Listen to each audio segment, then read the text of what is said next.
The car had gone off the road and landed in a ditch. At first, it was quiet, but then smoke began to rise. Inside, a woman wasn't moving. Her husband stood outside, simply watching. He didn't call for help.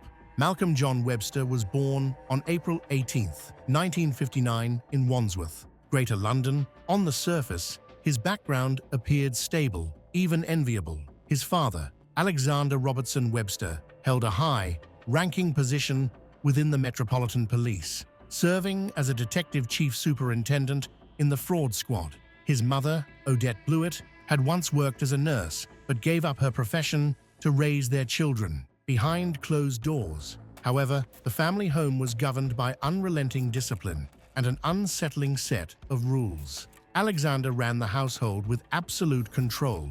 When he used the bathroom, everyone else had to vacate the house. Meals were taken in silence unless he initiated a conversation. Emotional warmth was rare, and affection was nearly absent. Major family decisions, including financial matters, were handled solely by Alexander. From an early age, Malcolm displayed troubling signs. While his twin sister, Caroline, easily made friends, Malcolm struggled to connect, but rather than withdraw quietly, he developed unusual ways of attracting attention. He began pretending to faint, often collapsing at convenient moments to avoid chores or responsibilities. His apparent health issues led to speculative diagnoses, ranging from asthma to epilepsy. Yet, no solid medical explanation was ever confirmed. Doctors prescribed medications based on symptoms, never seeking a definitive cause. As sympathy began to fade, Malcolm escalated his attention-seeking behavior. He became fascinated with fire, setting small blazes in school and earning the nickname Pyro from classmates. Though these incidents never resulted in formal charges, they left other parents uneasy. Children were warned to stay away from him, and isolation became his norm. At home, comparisons with his more sociable sister only deepened his resentment. His parents, hoping to give him a fresh start, enrolled him in a private boys' school. Initially, Malcolm appeared to flourish. He joined the drama club, improved his grades, and reinvented himself. He claimed his family was wealthy and well-connected, but his lies eventually caught up with him, and once again, trust in him eroded. At 15, Malcolm was pulled out of school. He didn't resist. Education no longer interested him. He wanted independence and income. In his early career, he struggled to find work he enjoyed. He drifted from job to job, including garbage collection, fruit picking, and retail. But none of these roles gave him a sense of purpose or satisfaction. At 17, guided by his mother, Malcolm began training as a nurse. Surprisingly, he thrived and began a serious relationship, which ended suddenly due to a terminated pregnancy and the resulting emotional distress. However, Malcolm persevered. When he was 30, Malcolm worked in Tawam Hospital, on the children's ward in Abu Dhabi, UAE. It was here that his criminal tendencies surfaced. Trusted by elderly residents, he volunteered to manage their finances, only to siphon off their savings for personal luxuries, including rounds of drinks and expensive golf equipment. When that scam lost steam, he shifted tactics. He started targeting older, wealthier women. His charm was disarming, and his lies were convincing. Posing as a struggling young man with tales of hardship, he extracted money and gifts with calculated precision. In the late 1980s, within months, 3 children with special needs died under his care. Each suffered sudden cardiac arrests. There were no signs of illness beforehand, no medical warning signs. Though no autopsies were conducted, whispers began circulating among the staff. But in a region where autopsies were culturally discouraged, no investigations followed. Malcolm simply left the country without consequences. Back in the UK, he resumed his life as though nothing had happened. He found work as a nurse and began cultivating his social image once more. At a party, he met a woman named Claire Morris. She was born on December 26, 1961, just 2 years after Malcolm. She grew up in a secure, affluent household and had a younger brother named Peter Morris. Claire was the kind of person who lit up a room, outgoing, confident, and full of energy. She was popular because of her lively personality. One evening, she met Malcolm at a party, and he was immediately drawn to her charm. Claire represented everything he admired: warmth, vitality, and a strong sense of self. The two struck up a conversation and quickly began spending time together. On the surface, their relationship progressed naturally, but beneath the surface, doubts quietly stirred. Claire's mother, Betty Morris, had reservations from the beginning. There was something about Malcolm that didn't sit right with her. Though she couldn't quite articulate it, her instincts whispered caution. Peter, on the other hand, initially welcomed Malcolm into the family, finding him clever and polite, perhaps a bit of a rogue, but nothing more. From Malcolm's perspective, Claire was radiant. His twin sister Caroline described Claire as generous and kind-hearted, someone who brought genuine happiness into her brother's life. Even Odette, Malcolm's emotionally distant mother, spoke positively of her. For once, it seemed Malcolm had found a partner who might steer his life in the right direction. They married on September 3rd, 1993. The ceremony was beautiful. Claire looked radiant, and Malcolm performed his role to perfection. The devoted husband, charming and attentive. Friends and family left the celebration believing they had a bright future ahead of them. Young, in love, and financially stable, everything appeared idyllic. But everything changed just 9 months later. On May 27, 1994, tragedy struck.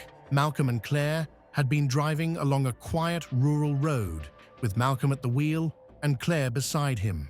According to his account, a motorcyclist suddenly appeared on the wrong side of the road, forcing him to swerve. He claimed to have overcorrected, sending the vehicle into a ditch. Moments later, the car burst into flames. Malcolm escaped. Claire did not. He was taken to hospital and kept under observation for a week. He complained of pain, appeared emotionally broken, and wore a neck brace. But scans and medical tests showed no significant injuries. There were no broken bones, no burns, and no smoke inhalation. His physical condition was inconsistent with the violent wreckage he described. At Claire's funeral, Malcolm appeared inconsolable, barely able to speak. Peter held his hand throughout the ceremony, unaware that the man he was comforting would later spend Claire's life insurance payout, £200,000, an enormous sum, in 1994 on a £30,000 yacht, a new Range Rover, and other lavish expenses. The money vanished quickly. Questions began to surface. Why hadn't Claire managed to escape the car, as Malcolm had investigators confirmed that while the car had veered off the road, the crash hadn't been severe. It wasn't traveling at high speed, and the damage didn't suggest a violent impact. The fire's origin remained unknown. Even more troubling was that when Malcolm phoned for help, he told dispatchers the vehicle was empty. Despite his wife being inside, he never mentioned Claire. Despite these troubling details, no formal charges were ever brought. The case was closed, and Malcolm's life continued undisturbed by suspicion. Behind the scenes, he had already moved on. Soon after Claire's death, Malcolm began a secret affair with Geraldine Oakley, a hospital IT manager. Publicly, he was a grieving widower trying to rebuild his life. Privately, Geraldine began noticing unusual behavior. Malcolm talked about Claire's death in unsettlingly clinical terms, often circling back to whether a second autopsy would be ordered. His cold fascination with the topic disturbed her deeply. Geraldine confided her concerns to a consultant pathologist. She feared there was more to Claire's death than anyone realized. Eventually, unable to reconcile her suspicions with their relationship, Geraldine walked away. Unfazed, Malcolm shifted locations once again. By 1995, he was living in Saudi Arabia. There, he connected with a woman named Brenda Grant over the phone. They eventually met in person a few times, but the friendship ended abruptly when, according to Brenda, Malcolm offered her illegal substances, an offer she firmly declined. After his stay in Saudi Arabia, Malcolm relocated once more, this time crossing hemispheres entirely and settling in New Zealand in the mid-1990s. No longer working as a nurse, he presented himself as a computer specialist. At a dinner party that month, he met Felicity Drum, a bright, outgoing cancer nurse. She was intelligent, well-spoken, and 3 years younger than Malcolm. Her personality was magnetic, polished, lively, and full of warmth. For a man like Malcolm, she was the perfect mark. He played the role to perfection, attentive, affectionate, and emotionally present. To Felicity, he seemed sensitive and grounded, often speaking of life's fragility and how important it was not to waste time. Within months, they were inseparable. By January 1997, Malcolm had proposed. They married that April in Auckland, and for their honeymoon, they retreated to the idyllic Bay of Islands. But amid the calm beaches and scenic beauty, a far darker undercurrent began to emerge. Felicity later recounted one disturbing episode from the trip.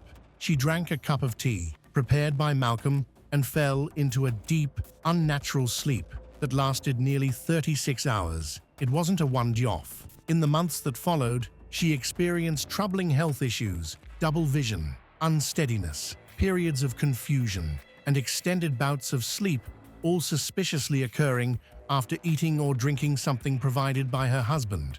When she raised her concerns, Malcolm dismissed them as stress-related. Doctors were consulted, but none could pinpoint the cause. Tests showed abnormal liver function, usually associated with substance abuse or medication toxicity, neither of which applied to Felicity, who lived a healthy lifestyle. Still, Malcolm continued preparing all her meals, always at her side, always in control. Their home life soon took on a sinister pattern. Fires began to follow them.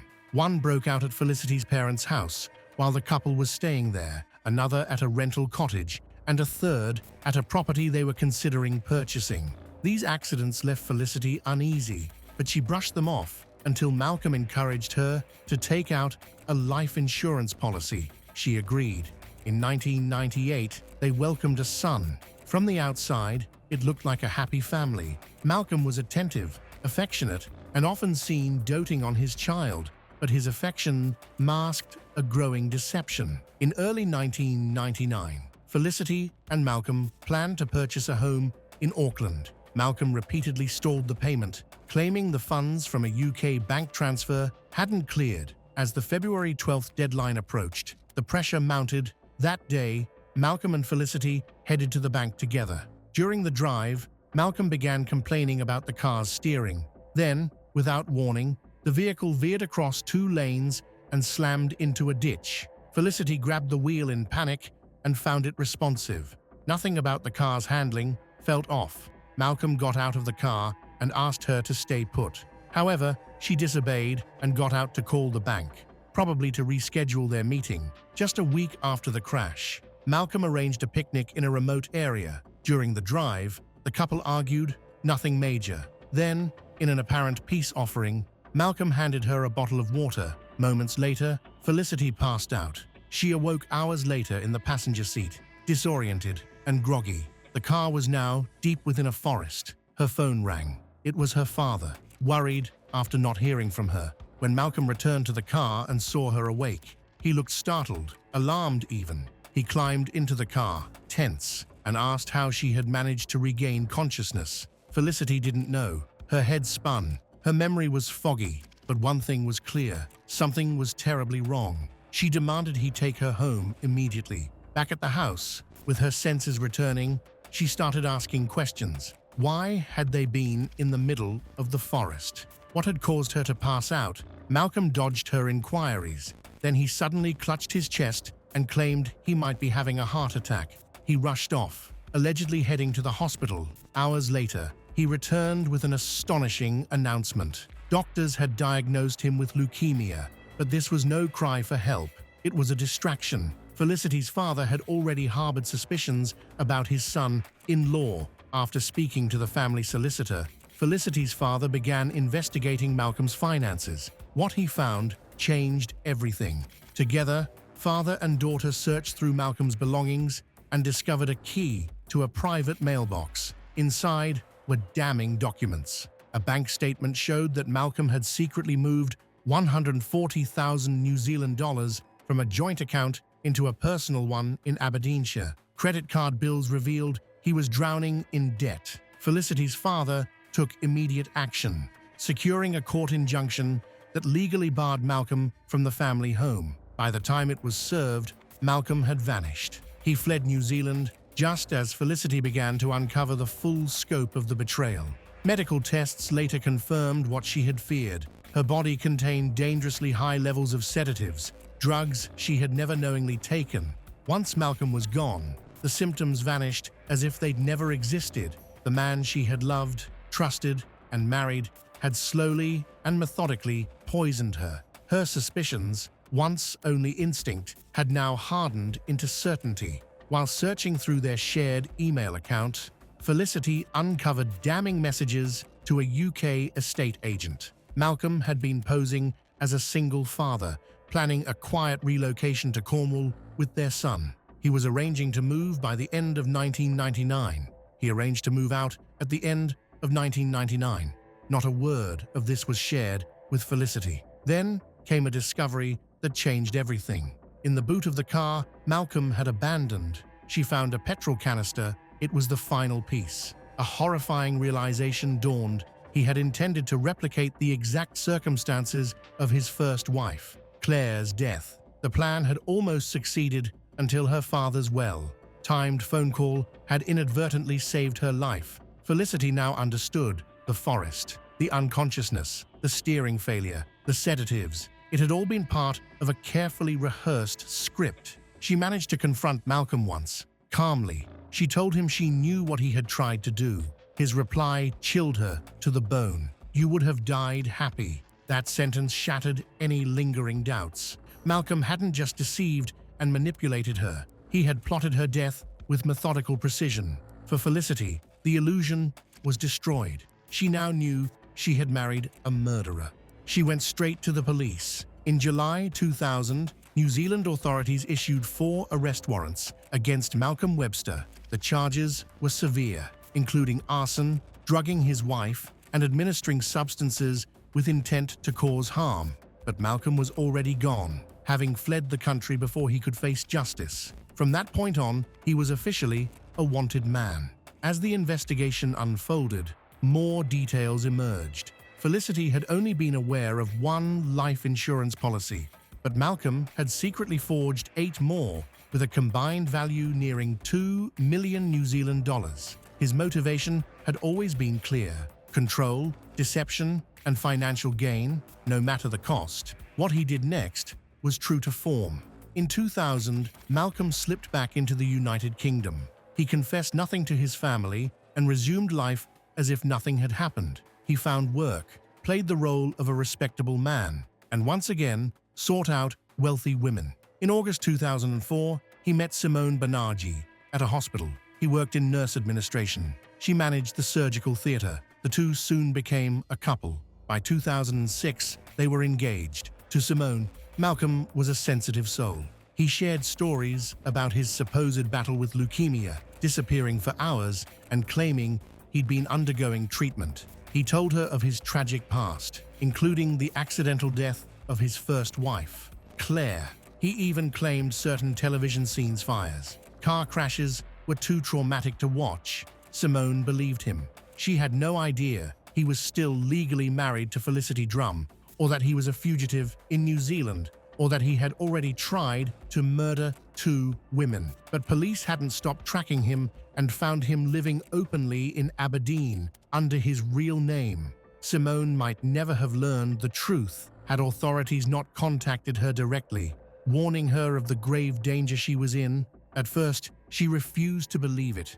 but when she confronted Malcolm, he turned pale, packed a bag, mumbled an apology, and walked out. Malcolm Webster was arrested in July 2007 in Scotland. The investigation, known as Operation Field, became an international effort involving over 1,000 witness interviews across multiple countries. Prosecutors charged him with the murder of Claire Morris, the attempted murder of Felicity Drum, and attempting to marry Simone Banerjee under false pretenses to gain access to her estate. As part of the reopened case, Claire's body was exhumed. Forensic analysis revealed that, like Felicity, she had been heavily sedated before her death. This confirmed what many had suspected. Claire hadn't been able to escape the burning car because Malcolm had drugged her, incapacitating her. It was also revealed that Felicity was drugged, even while she was pregnant with their son. The trial would go down in Scottish legal history.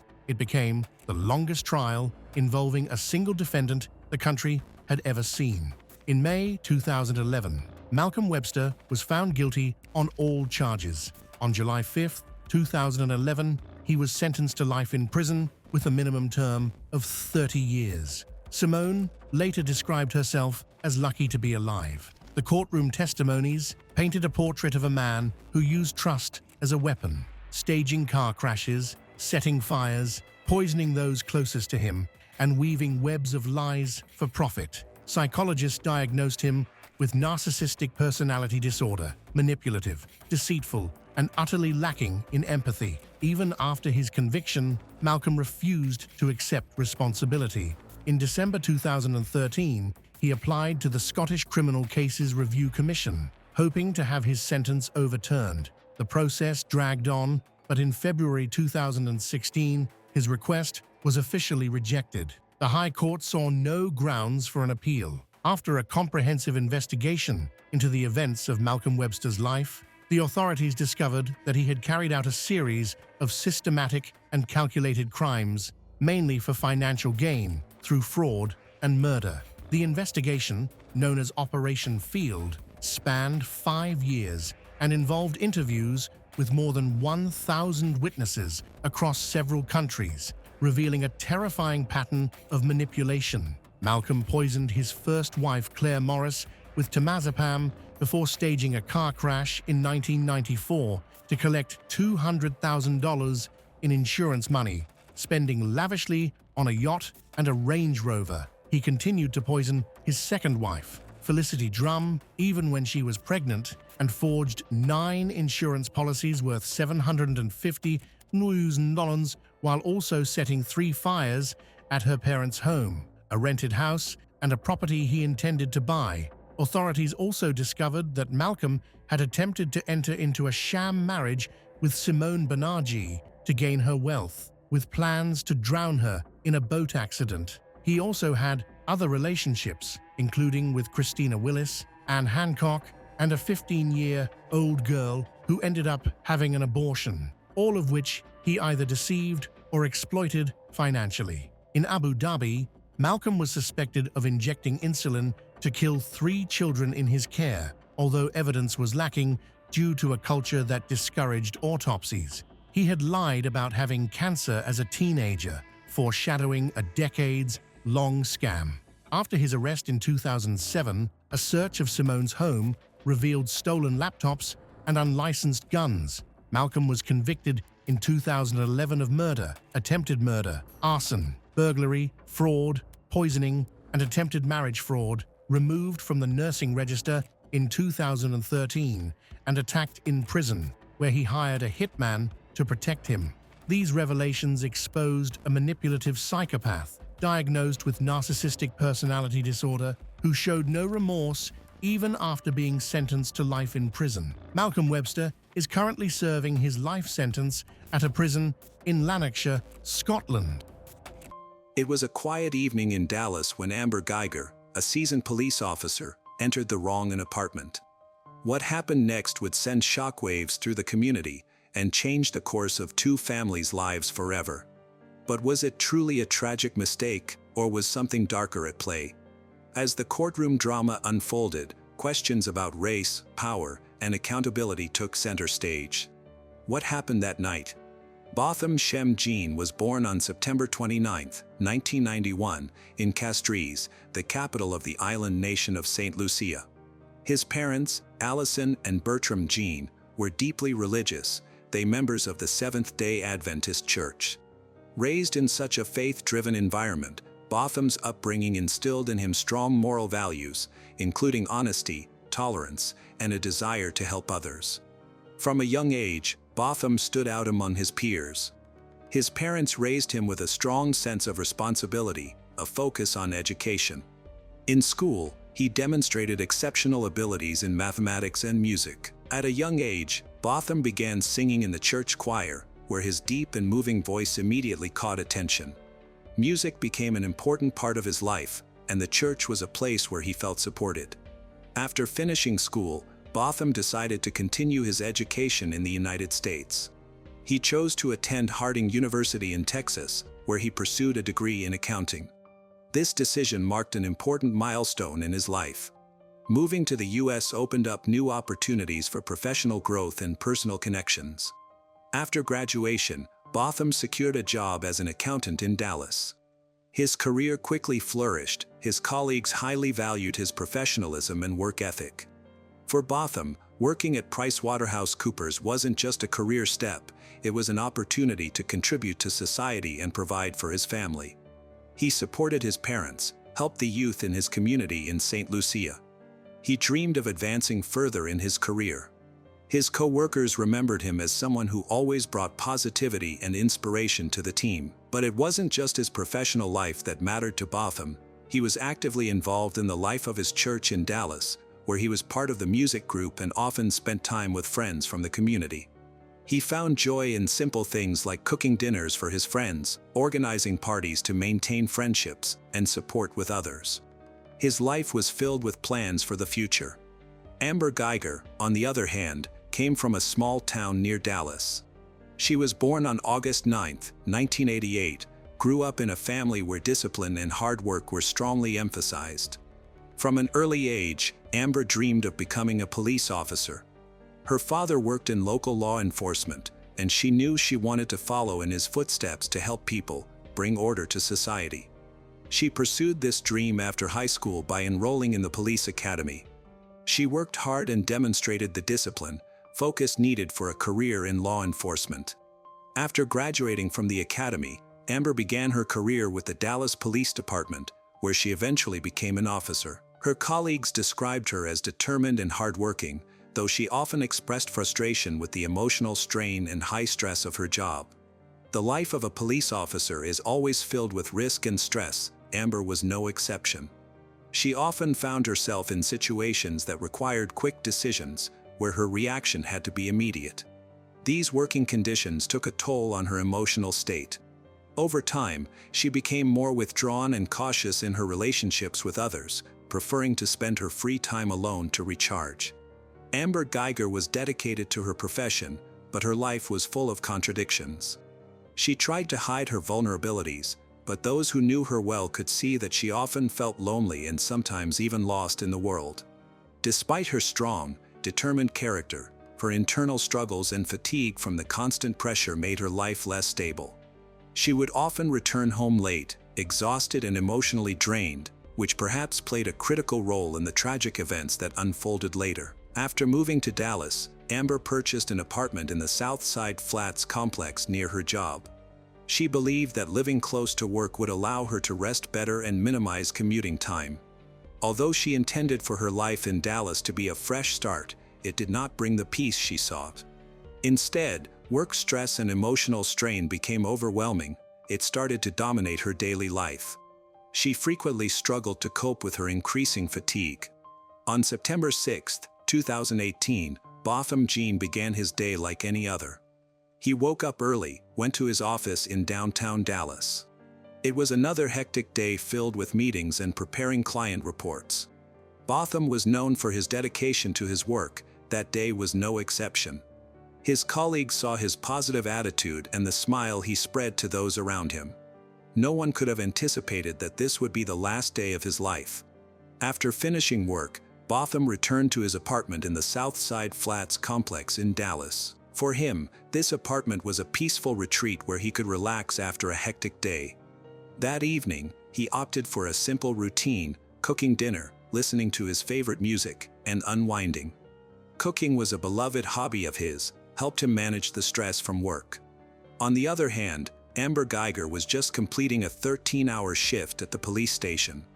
That day had been particularly challenging, filled with calls, patrolling, and paperwork that left her completely exhausted. She felt an overwhelming fatigue that made every part of her body heavy. She just wanted to get home quickly and sleep. As soon as her shift ended, Amber rushed home, looking forward to collapsing into bed for some much-needed rest. Amber arrived at her apartment complex, where she lived on the third floor. As she made her way to her apartment, she was distracted by messages on her phone, recalling her day. She accidentally took the elevator to the 4th floor instead of the 3rd. The apartment doors looked similar, and in her fatigue, she didn't realize she was at the wrong unit. She noticed that the door to Botham Jean's apartment was slightly open, which made her uneasy. Confused and tired, she feared that someone might have broken into her apartment. Amber took out her service weapon, focused only on the need to protect herself. Amber pushed the door open, stepped inside. Botham, who was in his apartment preparing dinner, heard the noise and turned to the door, feeling confused about what was occurring. Mistaking him for an intruder, Amber fired her gun twice without thinking. Botham collapsed to the floor. When Amber turned on the lights, she realized her mistake. She saw an unfamiliar man lying in a pool of blood, suddenly understood that she had entered the wrong apartment. Overcome by panic and horror, she rushed to Botham to try to help him. She called 911, urgently explaining the situation to the operator, desperately stating that she had entered the wrong apartment unit and had shot someone. Her voice shook with fear and regret as she begged Botham to hold on, repeatedly saying she hadn't intended for this to happen. While waiting for emergency services, Amber tried to stop the bleeding, but her attempts were unsuccessful. Neighbors, alarmed by the gunshots and cries, began to enter the hallway. Some called the police to report the gunfire coming from the apartment complex. When paramedics arrived, they worked to save Botham, but his injuries were too severe. He did not survive. That evening, a young man with a bright future had his life tragically cut short. After the shooting, Amber was arrested and placed in the patrol car of Dallas Police Sergeant Brianna Valentine. Sergeant Mike Mata, Valentine's superior and president of the Dallas Police Association, then approached her. He instructed Valentine to turn off the in-car camera, which recorded audio, so he could speak privately with Amber. Valentine complied with this request. During Amber's trial, Mata testified that it was standard procedure to turn off the camera to protect Amber's attorney-client privilege, as she intended to call her attorney. Amber's defense attorney supported Mata's claim, but prosecutors disagreed, arguing that turning off the camera was inappropriate and suggested that Amber received preferential treatment due to her status as a police officer. Valentine testified that she locked Amber in the patrol car to prevent her from being implicated. However, surveillance footage later showed Mata allowing Amber to exit the patrol car, conversing with her and permitting her to mingle with friends and other officers. At the time, Dallas police policy allowed officers to deactivate recording devices if they believed there would be no further evidence or law enforcement value. Botham's family and the community claimed that turning off the camera led to the loss of important evidence. Valentine stated she would not have turned off the camera had she realized Amber was off-duty during the shooting. Mata denied any wrongdoing and expressed openness to an internal affairs investigation. In July 2020, prosecutors referred Mata to a grand jury for tampering with evidence, but the grand jury chose not to indict him. A spokesperson for the Dallas police stated that an internal affairs investigation into Mata's conduct would continue. As investigators collected evidence, the public started to engage in discussions about the incident. The case led to widespread outrage, particularly regarding racial issues and concerns about police misconduct. Botham Jean, being black, was viewed by many as another victim of unfair treatment and bias from law enforcement. This raised questions about whether Botham's race influenced Amber's mistaken belief that he was an intruder, which led her to shoot him without first assessing the situation. Botham's family was heartbroken by the tragedy. His mother, Allison Jean, was in St. Lucia when she received the news. It was a devastating moment for her. Her son, who had moved to the U.S. to create a better life, was killed in his own apartment. Allison started to seek justice for her son, urging both the public and authorities to conduct a thorough and fair investigation. She remembered Botham as a kind, responsible, dedicated person who never posed any threat to others. In the days after the incident, there was a surge of conflicting reports and rumors. The media provided extensive coverage. Public opinion was sharply divided. Some people felt that Amber Guyger had made a tragic error, while others believed her actions were influenced by bias and a poor assessment of the situation. This led to protests in Dallas and other cities, where demonstrators called for justice for Botham Jean and his family. Witnesses from the apartment complex reported hearing screams and gunshots. Some tried to understand what was happening, but no one anticipated such a tragic outcome. Investigators gathered evidence, reviewed surveillance footage, and analyzed witness statements to piece together the events of that day. They aimed to determine if this was truly a tragic mistake or if other factors played a role in the devastating result. After Amber's arrest, the case moved into a lengthy, complex phase of investigation and trial preparation. Amber was charged with manslaughter. Her attorneys argued that her actions were a tragic, unintentional mistake due to extreme exhaustion from a long shift.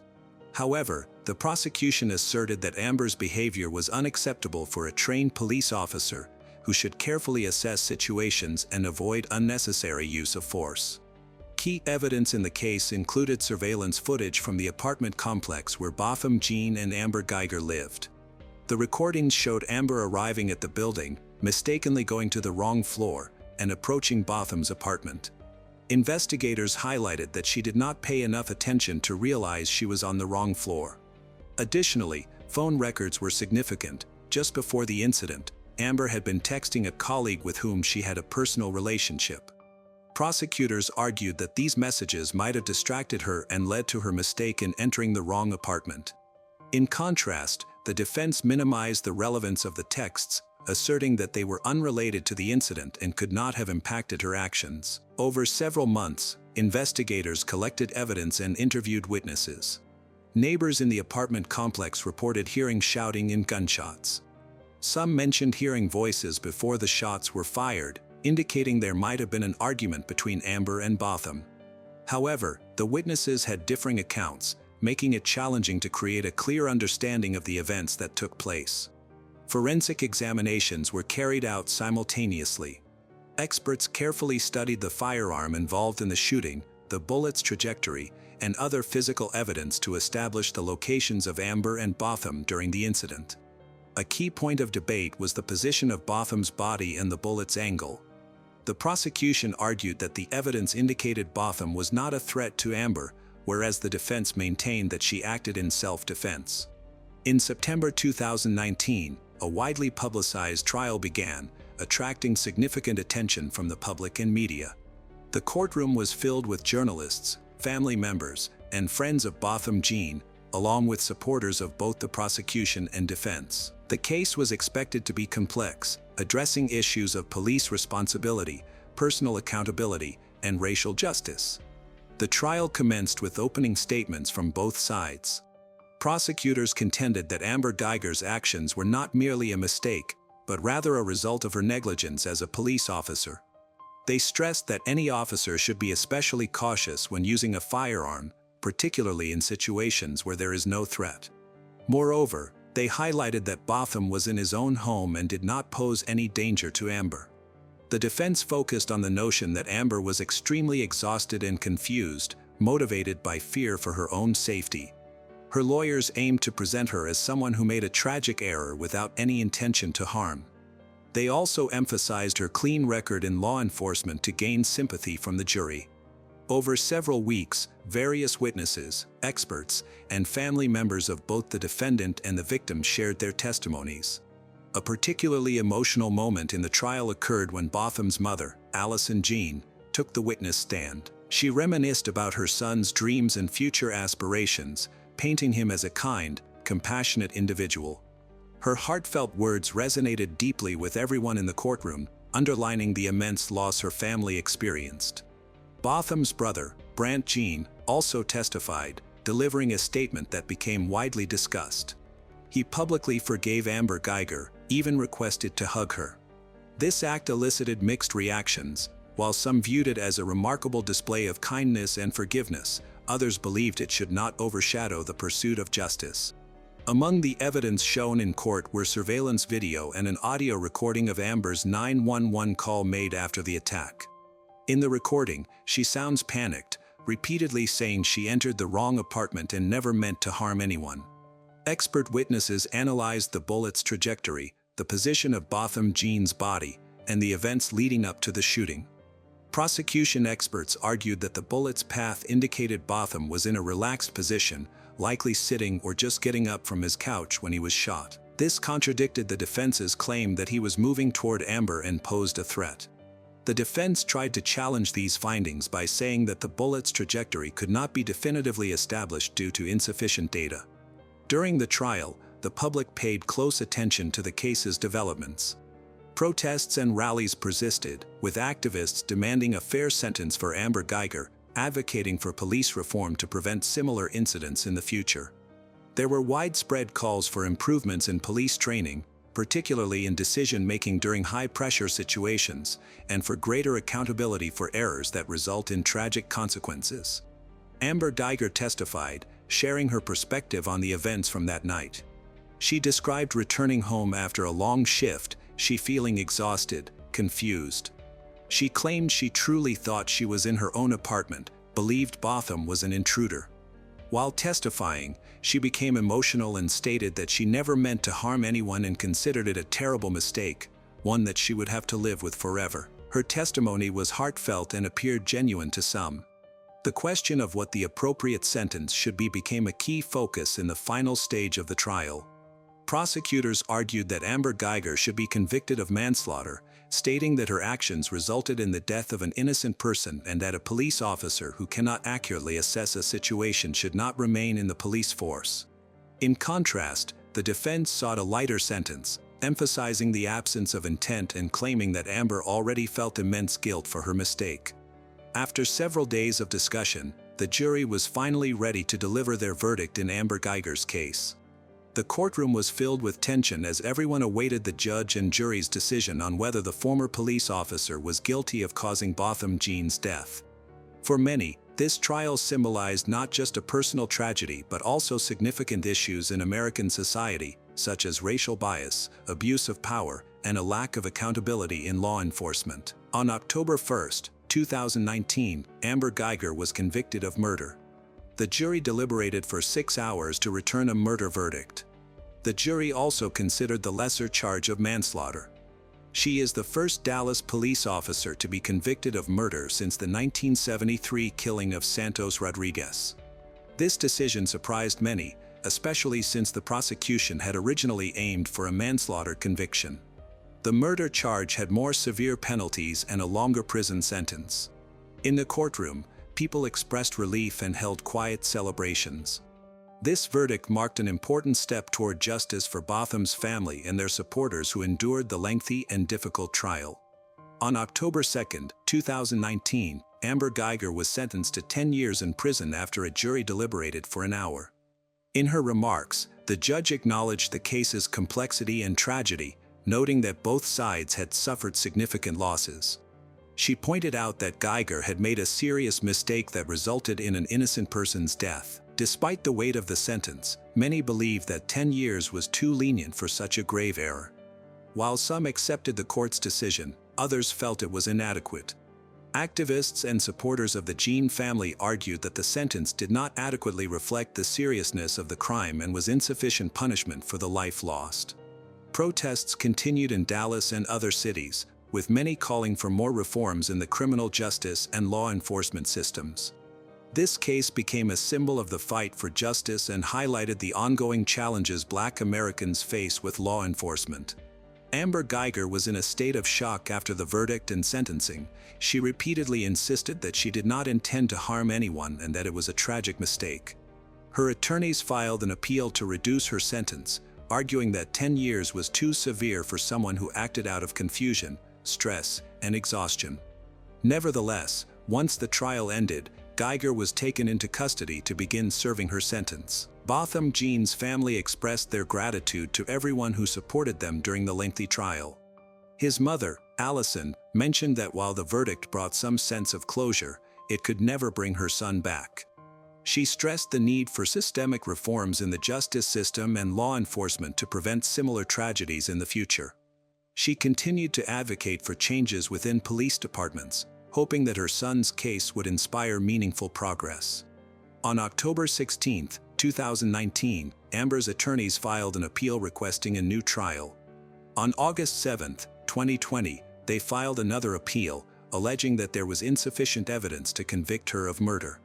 This appeal sought to have the conviction either overturned or reduced to negligent manslaughter, accompanied by a new hearing for sentencing on the lesser charge. On January 13, 2021, the Dallas City Council voted unanimously to rename approximately 4 miles of South Lamar Street from Interstate 30 to the South Central Expressway as Botham-Jean Boulevard. This street passes by Jean's former apartment building and the Dallas Police Headquarters. On August 5, 2021, the Fifth Court of Appeals of Texas upheld Amber Guyger's murder conviction, unanimously concluding that the jury's verdict was reasonable and that Amber's own testimony supported the murder conviction. On November 17 of that year, the court withdrew its earlier opinion but again upheld her murder conviction on similar grounds, stating that her defense, which claimed she had accidentally entered the wrong apartment, did not justify the lesser charge of negligent manslaughter. Her appeal to the Texas Court of Criminal Appeals, the highest court for criminal cases in the state, was denied. Simultaneously, in response to the police car camera controversy, Texas State Representative Carl O. Sherman sponsored Texas House Bill 929, known as the Botham-Jean Act, to increase police accountability.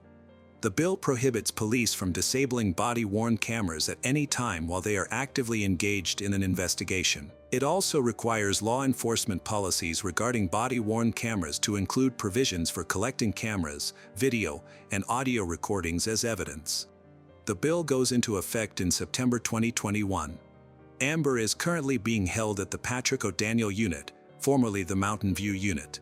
She is eligible for release in September 2024, after serving half of her sentence, although her full sentence is effective until September 2029.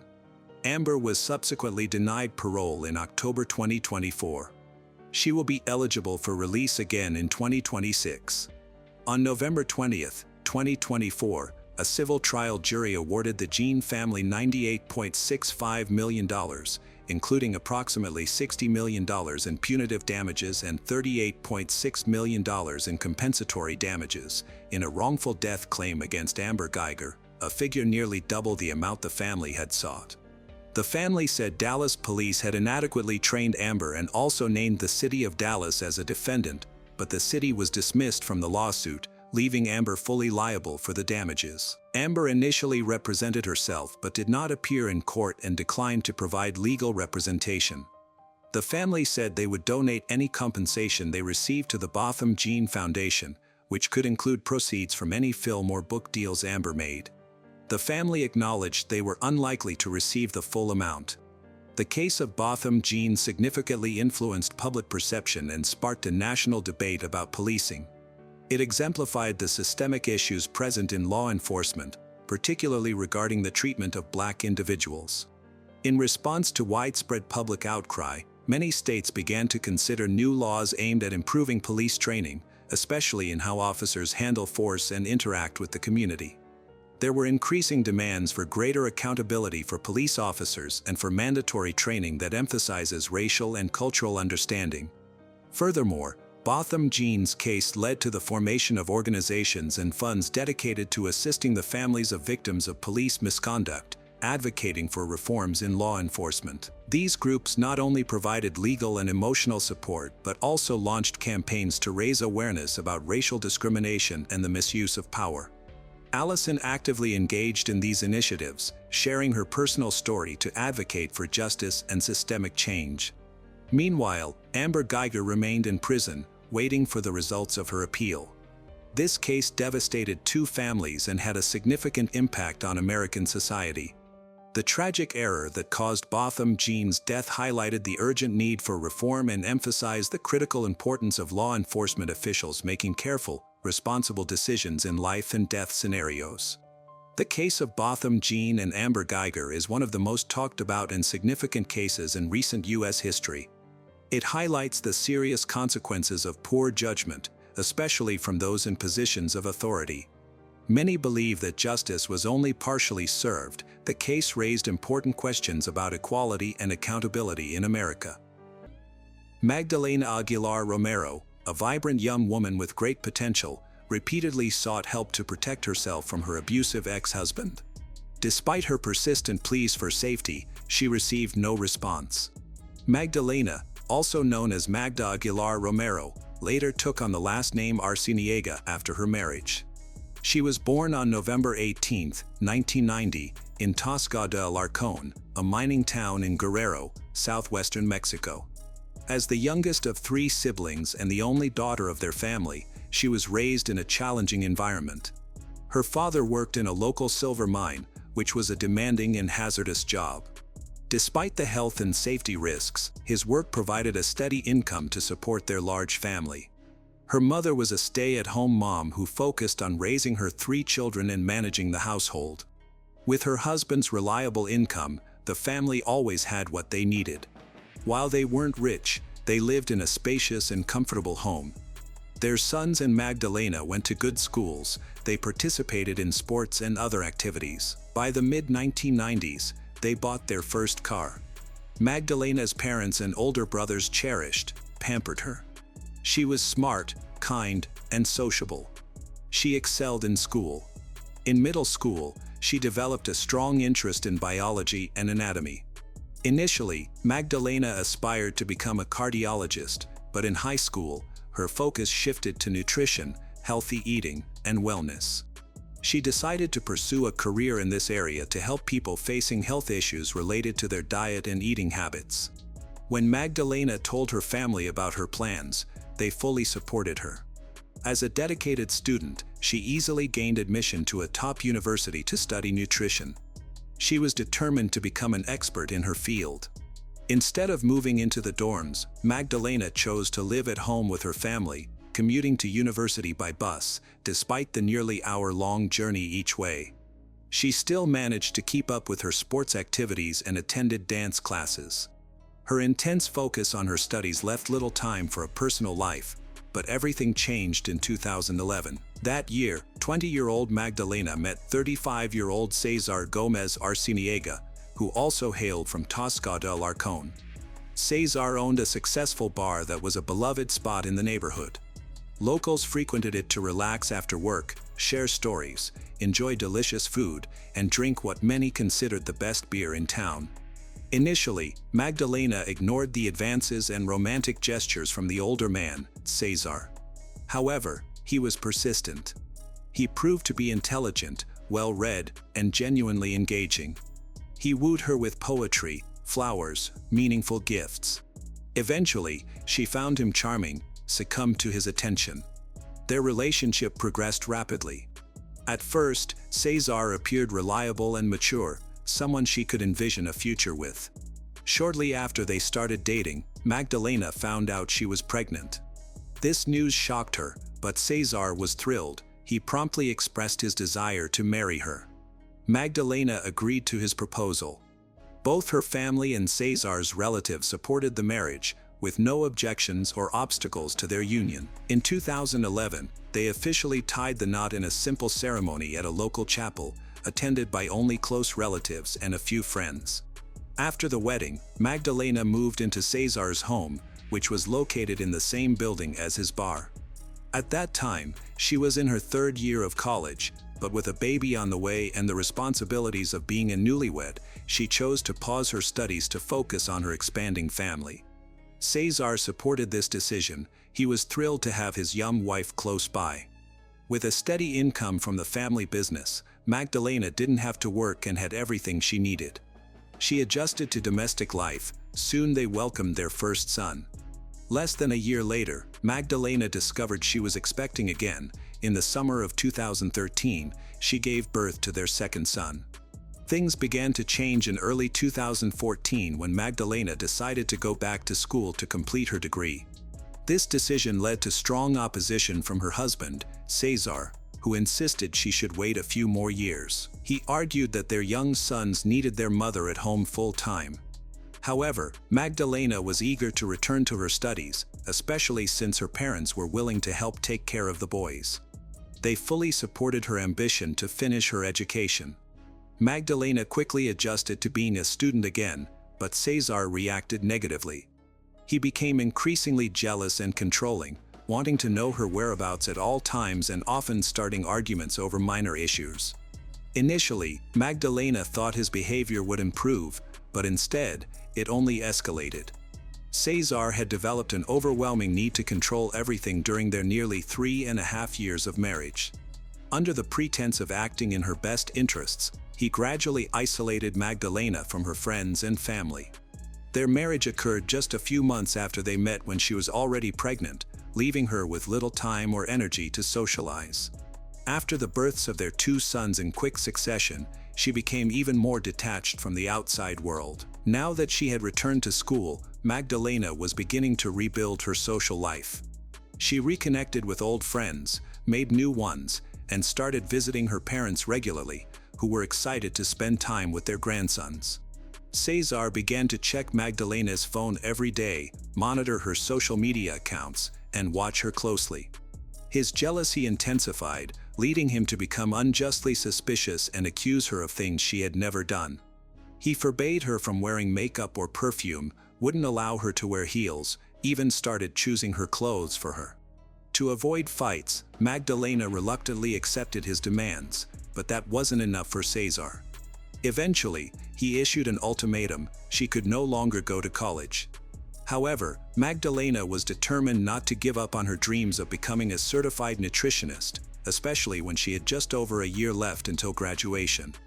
This situation turned her life into a daily struggle, as Cesar continued to impose new restrictions and rules to control her actions. By spring 2014, after ongoing pressure and emotional manipulation, Magdalena had to pause her education again. Influenced by him, she stopped communicating with her friends, even her relatives. She rarely left her house and completely stopped visiting her parents. Her parents grew suspicious when Magdalena missed a family celebration, something she had always attended. Her excuse was vague: she said she was swamped with housework. A month later, she also missed her grandmother's birthday and her parents' wedding anniversary. During phone calls with her mother, Magdalena seemed distant. She gave short answers, avoided direct questions, as if someone was listening nearby. Once lively, cheerful, she had become withdrawn. She stopped allowing family visits and made excuses whenever someone wanted to come over. One day, her older brother visited unexpectedly and was shocked by what he saw. Magdalena looked completely different. She had lost significant weight, seemed fearful and exhausted. She neglected her own well-being, flinched at the smallest noises. It turned out that Cesar had been taking her phone away and only let her make calls when he was around. He had broken her spirit, even started showing aggression in front of their young sons. Despite this, when her older brother offered to take them back to their parents' home, Magdalena refused. She insisted that she would manage on her own. Her brother couldn't remain silent about what he had witnessed. He informed their parents everything, and together they began discussing how to help Magdalena. However, they struggled to communicate with her freely because Cesar was always nearby. He treated her like property, someone he could control entirely, and he had no intention of letting her go.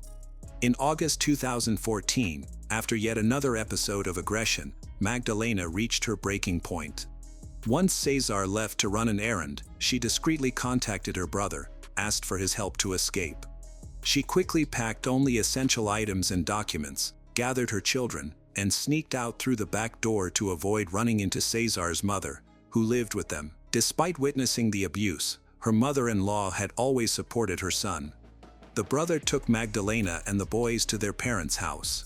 As expected, Cesar became very angry when he learned that his wife had left with their children. He went to his in-laws' home, demanding Magdalena return, but her father and brothers prevented him from entering, threatened to call the police if he didn't leave right away. The next few months were like a nightmare for Magdalena and her sons. They only left the house when accompanied by her father or brothers because they were afraid Cesar might try to kidnap them. Magdalena reached out to the local authorities for protection from her partner's harassment, but the police did not consider her situation to be a serious threat and denied her request for help. A month after moving out, Magdalena decided to file for divorce. At that point, Cesar changed his approach. He started apologizing and begging her to return, insisting he had changed and would never harm her again, while expressing his love for her. However, Magdalena didn't believe him. She knew him well enough to see that he was just trying to manipulate her again. For a while, he attempted to persuade her to come back, but when he realized she was not going to return, he resorted to threats, emotional pressure.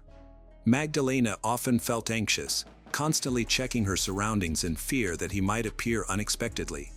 She visited the police twice more in hopes of obtaining a restraining order against Cesar, but both times her requests were denied. The officers insisted that she was not in any real danger. By early 2015, their divorce was finalized. The court decided that their sons would live with their mother while their father would have visitation rights, including weekends and holidays.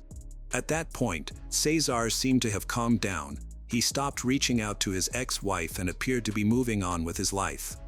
This change allowed Magdalena to finally relax.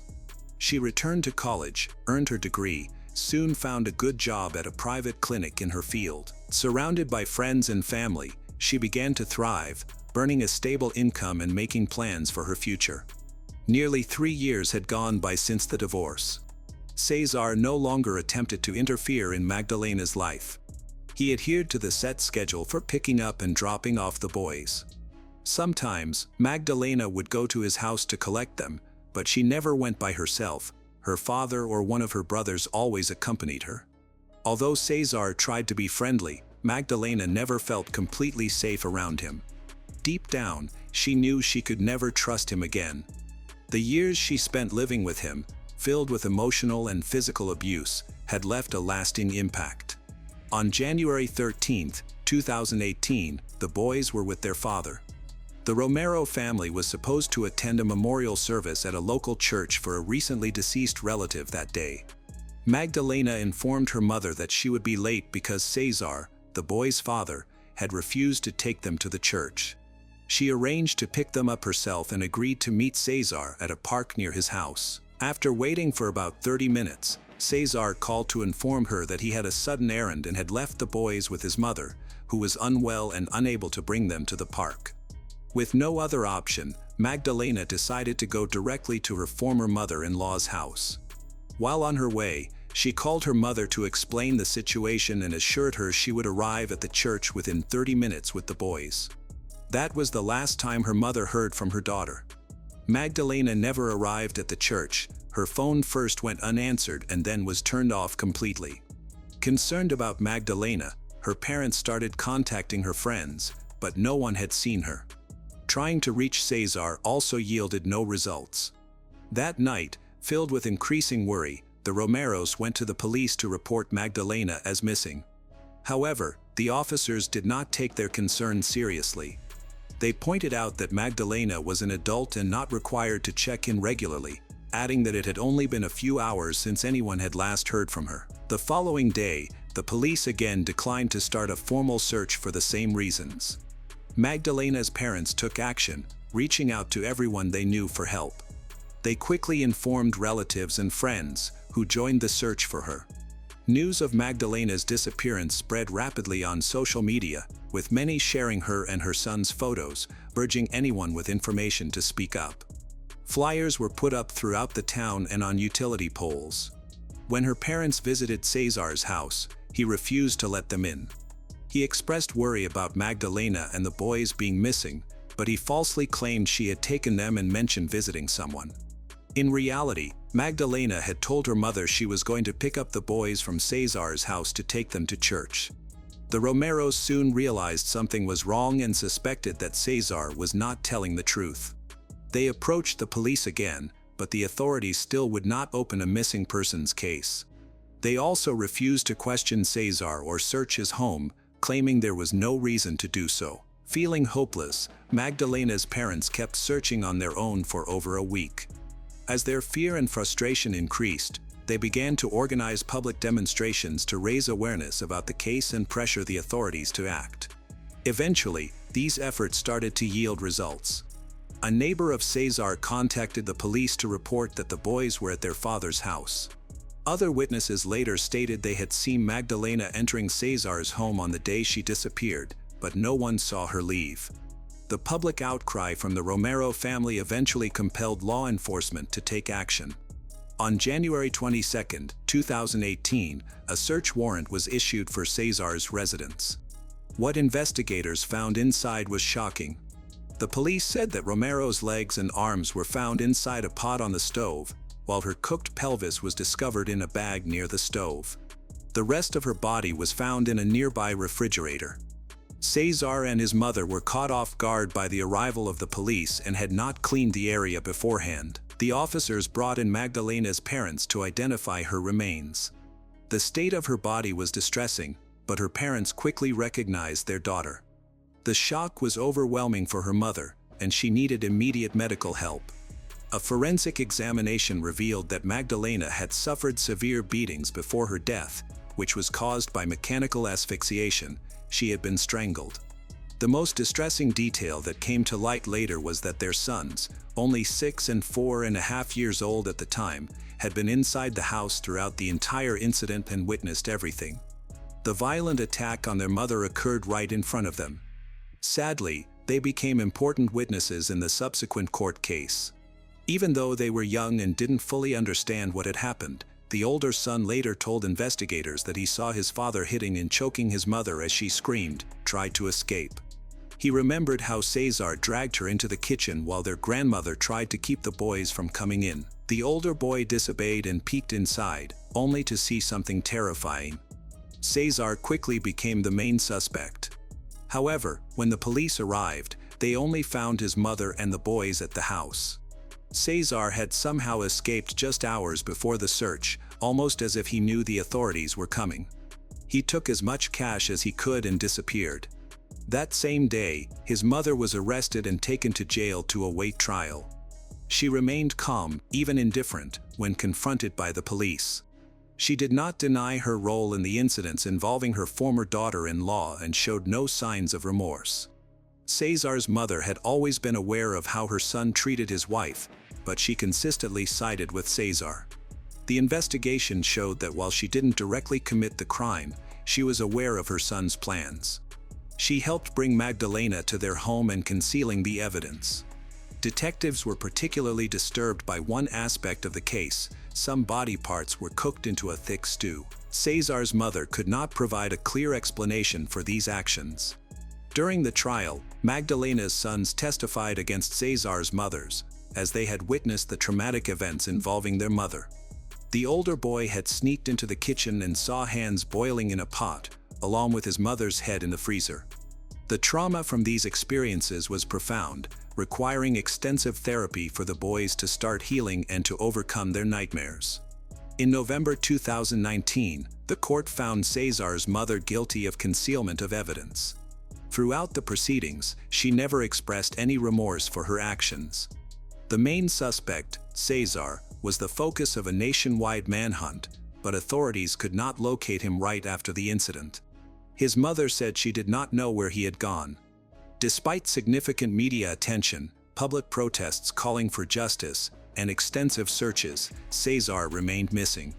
Authorities searched for him for over 4 years, both in Mexico and internationally, even enlisting Interpol's help, but all leads eventually went cold. In early July 2022, an unexpected incident occurred in Tijuana, a border city, when a bar fight broke out between 2 drunk patrons.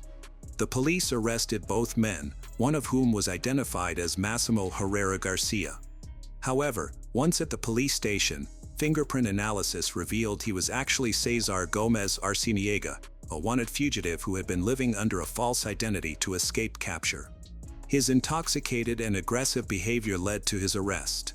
After being identified, he was sent back to his hometown to await trial. He stalled the legal process by frequently changing attorneys, delaying the trial until fall 2023.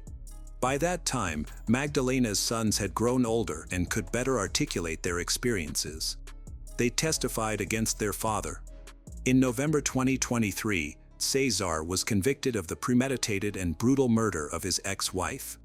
The court deemed the crime as gender-based, recognizing that it stemmed from years of accumulated desire for revenge after their divorce. He received a sentence of 55 years in prison without the chance for parole. Magdalena's sons were then placed in the care of their maternal grandparents, who had worked tirelessly to seek justice for their mother. On April 4, 2015, emergency services received a disturbing call from a local resident. A frightened man reported to the dispatcher that he went into his friend's living room to turn on the lights and check on him. However, when he went upstairs to the second floor, he found blood everywhere. The caller said everything was covered in blood, and his injured friend was not breathing. When the police arrived, they were shocked to discover the brutal murder of 59-year-old Charles Taylor in the unincorporated community of Montgomery County. The crime scene was horrifying. Blood was splattered on the carpet, the walls, and the sofa where Charles lay, completely soaked in it. The violent nature of the crime suggested deep anger. The attackers seemed determined to not only kill Charles but also to inflict as much pain as possible by stabbing him repeatedly with a sharp knife. The investigation of the house revealed no signs of forced entry, indicating that the perpetrator was familiar with the residents and acted quickly. The forensic medical examination determined that Charles died from blunt force trauma to the back of his head, along with 31 stab wounds. Charles was known as a kind and generous individual. He had a strong relationship with his adult son. He cherished his 2 grandchildren and daughter-in-law, Amanda Taylor. This is the image of the family that people often see, leading them to believe everything was well. However, was this truly the reality within the Taylor family? The initial investigation progressed slowly because the police had few leads. They started by looking into Charles's friends and acquaintances but found no one who had a motive to harm him. Soon, a theory emerged suggesting that the culprit might be a family member of Taylor. Investigators caught a break when a crime blogger came forward with photos of Amanda Taylor taking selfies next to Charles's lifeless body. As a result, she was added to the wanted list. Amanda Barbara Nicole Taylor was born on March 27, 1991, in Christiansburg, Virginia. There is limited information about her childhood, but it was difficult because both of her parents were incarcerated. Amanda faced many personal challenges as a young girl. Her involvement in crime began after she met Mariah Roebuck. The two of them frequently got into trouble together. On October 23, 2005, when they were only 12 years old, Amanda and Mariah stole a car and ran away from home, leading to charges of unauthorized use of a motor vehicle. In early April 2006, Amanda was charged with disorderly conduct at her middle school for loudly expressing her hatred for the school and its students, including making threats. This incident was much more serious than typical teenage behavior and is just a small part of Amanda's legal troubles. In 9th grade, she began dating Rex Taylor, who was 2 years her senior. They shared the same birthday, March 27th, which they saw as a meaningful connection. Amanda dropped out of school when she found out she was pregnant. She and Rex got married and had a son, but becoming a mother did not curb Amanda's criminal behavior. Amanda Taylor's married life was marked by numerous legal troubles. Her police record expanded significantly with reports of another attempted escape after stealing a vehicle, a conviction for alcohol possession, several domestic disputes, and a charge for holding a controlled substance. Her husband, Rex Taylor, also came from a troubled background. Although they were devoted to each other, Rex faced serious challenges with addiction and depression, having been addicted to banned substance since he was 15. They had a daughter. At one point, it seemed Amanda had turned her life around, becoming a dedicated mother and wife. This was in contrast to many young American women who expressed themselves through piercings, tattoos, and social media selfies. However, Amanda and Rex's relationship was far from typical. They obsessively studied the lives of infamous serial criminals and even corresponded with them while they were in prison. Amanda began to fantasize about joining the ranks of criminals herself, but before she could pursue that dark path, tragedy struck. Their marriage was complicated by Amanda's fears of Rex's infidelity. In April 2014, they separated. Rex returned to the family home, where he resumed using banned substance.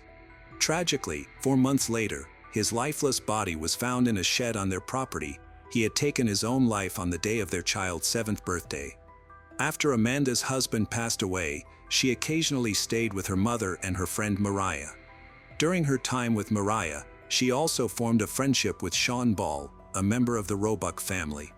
On March 27, 2015, which was her birthday and her late husband's birthday, Amanda visited Rex's grave and attempted to take her own life. Fortunately, she was saved and admitted to a psychiatric hospital due to her troubling thoughts and actions that posed a risk to herself and others. Despite her mother wanting her to stay for a longer period of treatment, Amanda was released back home shortly after.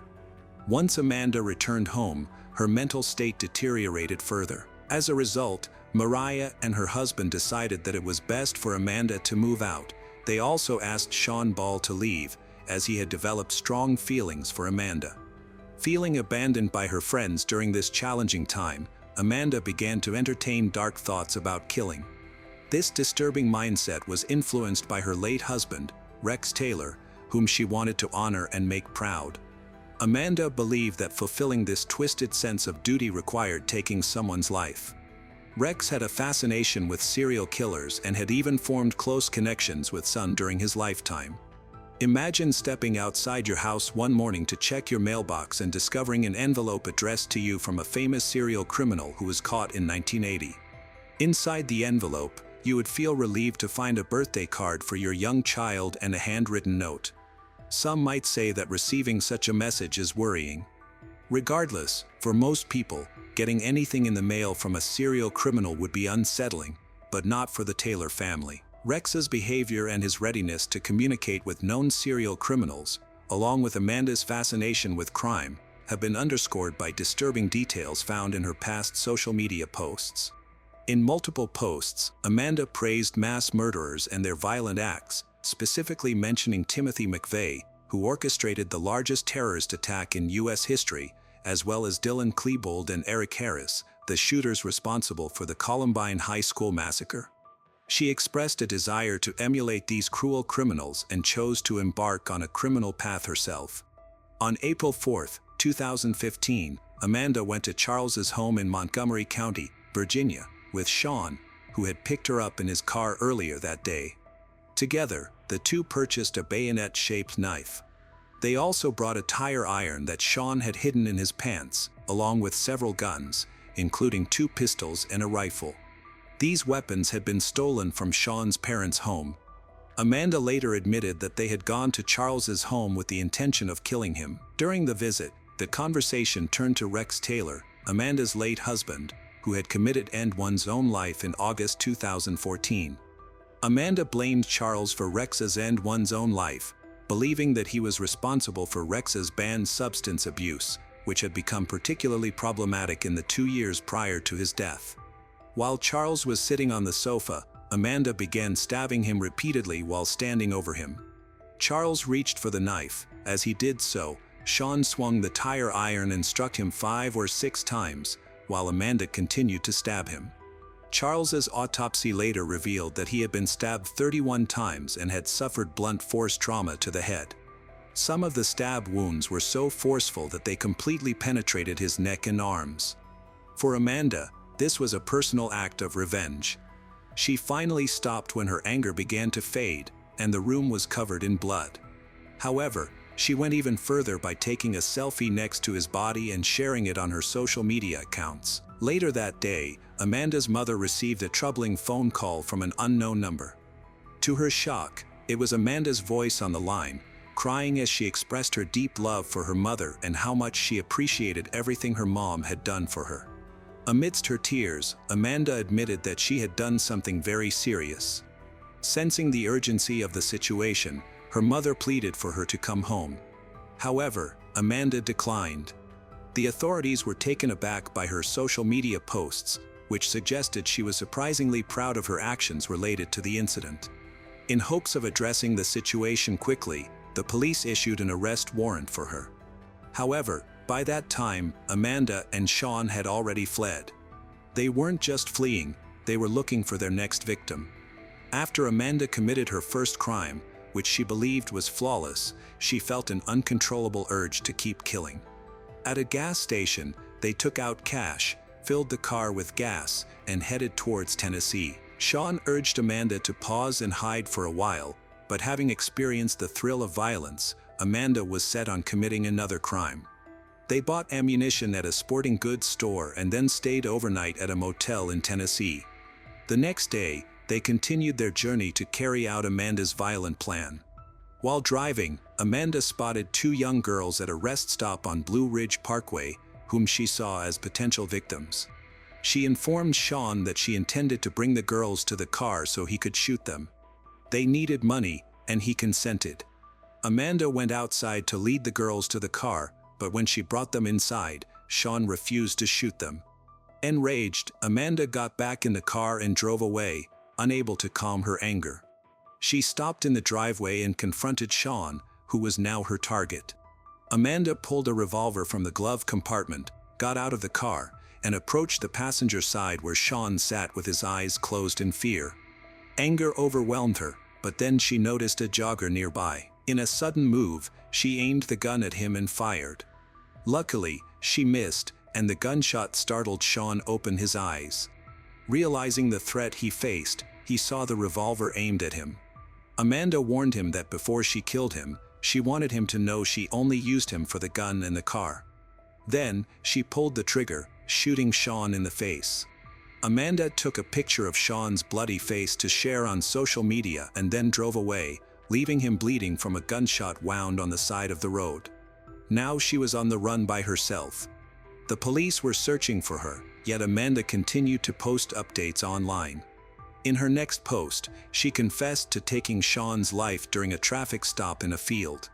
She shared a photo of a silver revolver resting in her lap on Instagram, captioning it with what felt like a suicide note, "Okay, it's about that time. I'm going to find my husband in hell and finally find peace. I love you, Mom, and my beautiful children. I know you will provide them the life I could never give. I will finally be free." The police were closely monitoring Amanda's account in hopes of locating her, and they succeeded. Surveillance cameras from gas stations along the route taken by the white SUV in which she fled helped the police track her down. Additionally, cell tower signals pinpointed Amanda's location on a North Carolina state highway. Patrol officers spotted a white SUV traveling east on I-40 near Asheville. When they attempted to pull her over, Amanda resisted arrest. Law enforcement was on high alert, aware that she was armed and considered very dangerous. After a 2-mile stretch filled with strategically placed spikes, the chaos finally came to an end. Amanda was taken into custody around 8 the next morning. Police officers pulled her out of the car and handcuffed her. Meanwhile, paramedics discovered Sean, injured, on the side of the road. In the interrogation room, Amanda acted indifferently, sipping a soft drink and playing with her hair until the captain and another detective entered. When questioned, she waived her right to remain silent and confessed to everything. She seemed surprisingly comfortable in the presence of the investigators. Amanda was informed that Sean was not dead. The bullet had passed through his jaw, causing him to faint from the pain but leaving him with no lasting injuries. In a startling statement, Amanda expressed her desire to go to the death chamber. In a surprising twist, Amanda changed her plea to not guilty in court. During the trial, she described her crime in detail, claiming she was justified in killing Charles, who had taken Rex away from her. Initially, she was furious with Rex, but her anger soon turned toward his father. Amanda confessed that she wanted Charles to feel the same pain she had endured. She claimed she killed Charles because she held him responsible for her husband Rex's death. According to Amanda, when Charles mentioned Rex again, she looked at him and began stabbing him.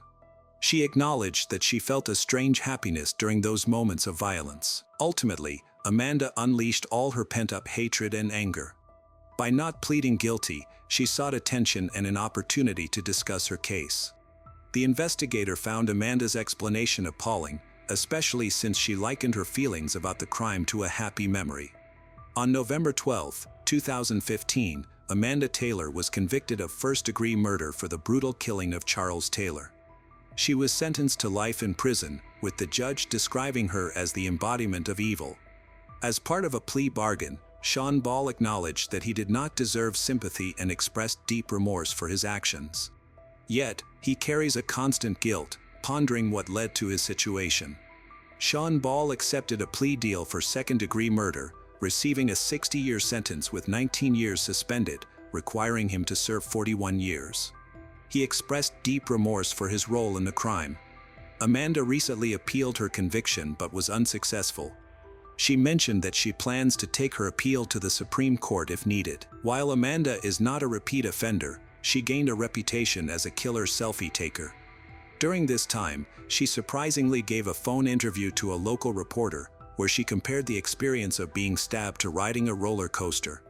Amanda Taylor committed a serious crime, and many people who knew her described her as a dark and troubling individual who had been obsessed with death, crime, and serial offenders since she was young.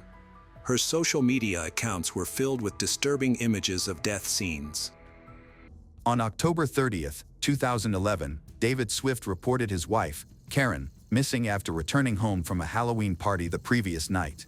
That night, Karen had come home, put their daughter Ashley to bed, and slept with her.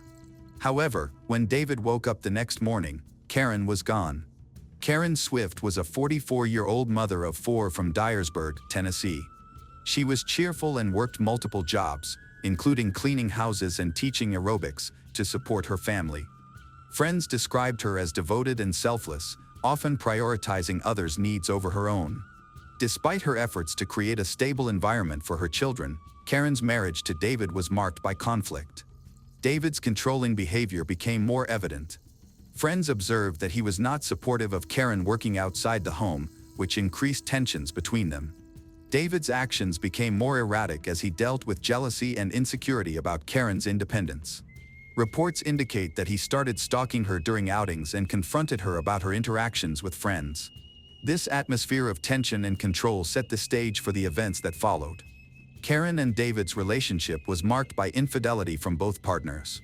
David had previously had an affair that led to the birth of another child. Although they reconciled, their trust remained fragile. In October 2011, Karen filed for divorce due to ongoing marital issues, just 3 weeks before she vanished. This filing was a significant shift in their relationship, causing increased tension at home. David reportedly reacted poorly to the divorce, feeling threatened by Karen's desire for independence. On the night of October 29, 2011, Karen Swift went to a Halloween party in her small town of Dyersburg. She received a call from Ashley to pick her up from a friend's house late that night and fell asleep next to her when they returned home. In the early morning hours of October 30, 2011, David Swift called the police to report that his wife, Karen Swift, was missing. He expressed concern for her safety and was worried about where she might be. This call initiated a formal investigation into Karen's disappearance, prompting the police to gather information about her last known activities and interactions before she went missing. Around 3 p.m. on October 30th, police began their search for Karen Swift. They found her car abandoned on the side, about a quarter mile from her family's home. The car had a flat tire due to a rusty screw lodged in it. When officers inspected the vehicle, they found no signs of foul play inside, but noted that Karen's keys and purse were missing. Forensic tests on the car did not reveal any blood or evidence of a struggle. The discovery of the abandoned car raised more questions about Karen's whereabouts and prompted investigators to widen their search in the nearby areas. David stated that he last saw Karen around 2 a.m. when she came home with their daughter, Ashley, after a Halloween party. David told the police that both Karen and Ashley went to bed shortly after arriving home. Later, during additional police interviews, David mentioned that he briefly checked on Ashley to ensure she was safe before going back upstairs to sleep. His version of events raised suspicions among investigators about the timeline of Karen's disappearance and whether he was involved. He also claimed he did not know of any plans Karen might have had for that night and was confused about her sudden absence. Witnesses reported a pattern of controlling behavior from David toward Karen. Friends described his jealousy and possessiveness, mentioning that he would often only call Karen while she was out with friends. They also noted instances of David stalking Karen, leading to serious confrontations in their relationship. These behaviors raised red flags about Karen's safety and were a significant part of the investigation into her disappearance. Detectives gathered evidence and recognized how crucial testimonies were for grasping the complexities of Karen and David's troubled marriage. After Karen went missing, David approached law enforcement and offered to assist in the search for his wife. Notably, he arrived at the local police station using crutches, claiming that he had re-injured his knee, which he had previously operated on a few months prior. The timing of this injury, coinciding with his wife's disappearance amidst their troubled relationship, raised suspicions. On December 10, 2011, the investigation into Karen Swift's disappearance took a significant turn when her remains were found in a cemetery less than 3 miles from the Swift family home. 2 hunters made the discovery and promptly informed the police. Investigators quickly arrived to secure the area, and forensic analysis later confirmed that the remains were those of Karen Swift. An autopsy revealed that Karen had suffered blunt force trauma to the head, which was ruled a homicide. This finding changed the nature of the investigation from a missing person case to a homicide case. The autopsy showed that the trauma Karen suffered would have been deadly. However, because a significant amount of time had passed since her disappearance, figuring out the exact details of her death was difficult. Investigators observed that there were no signs to suggest that the murder took place at the cemetery. It seemed Karen's body had been moved there after she died.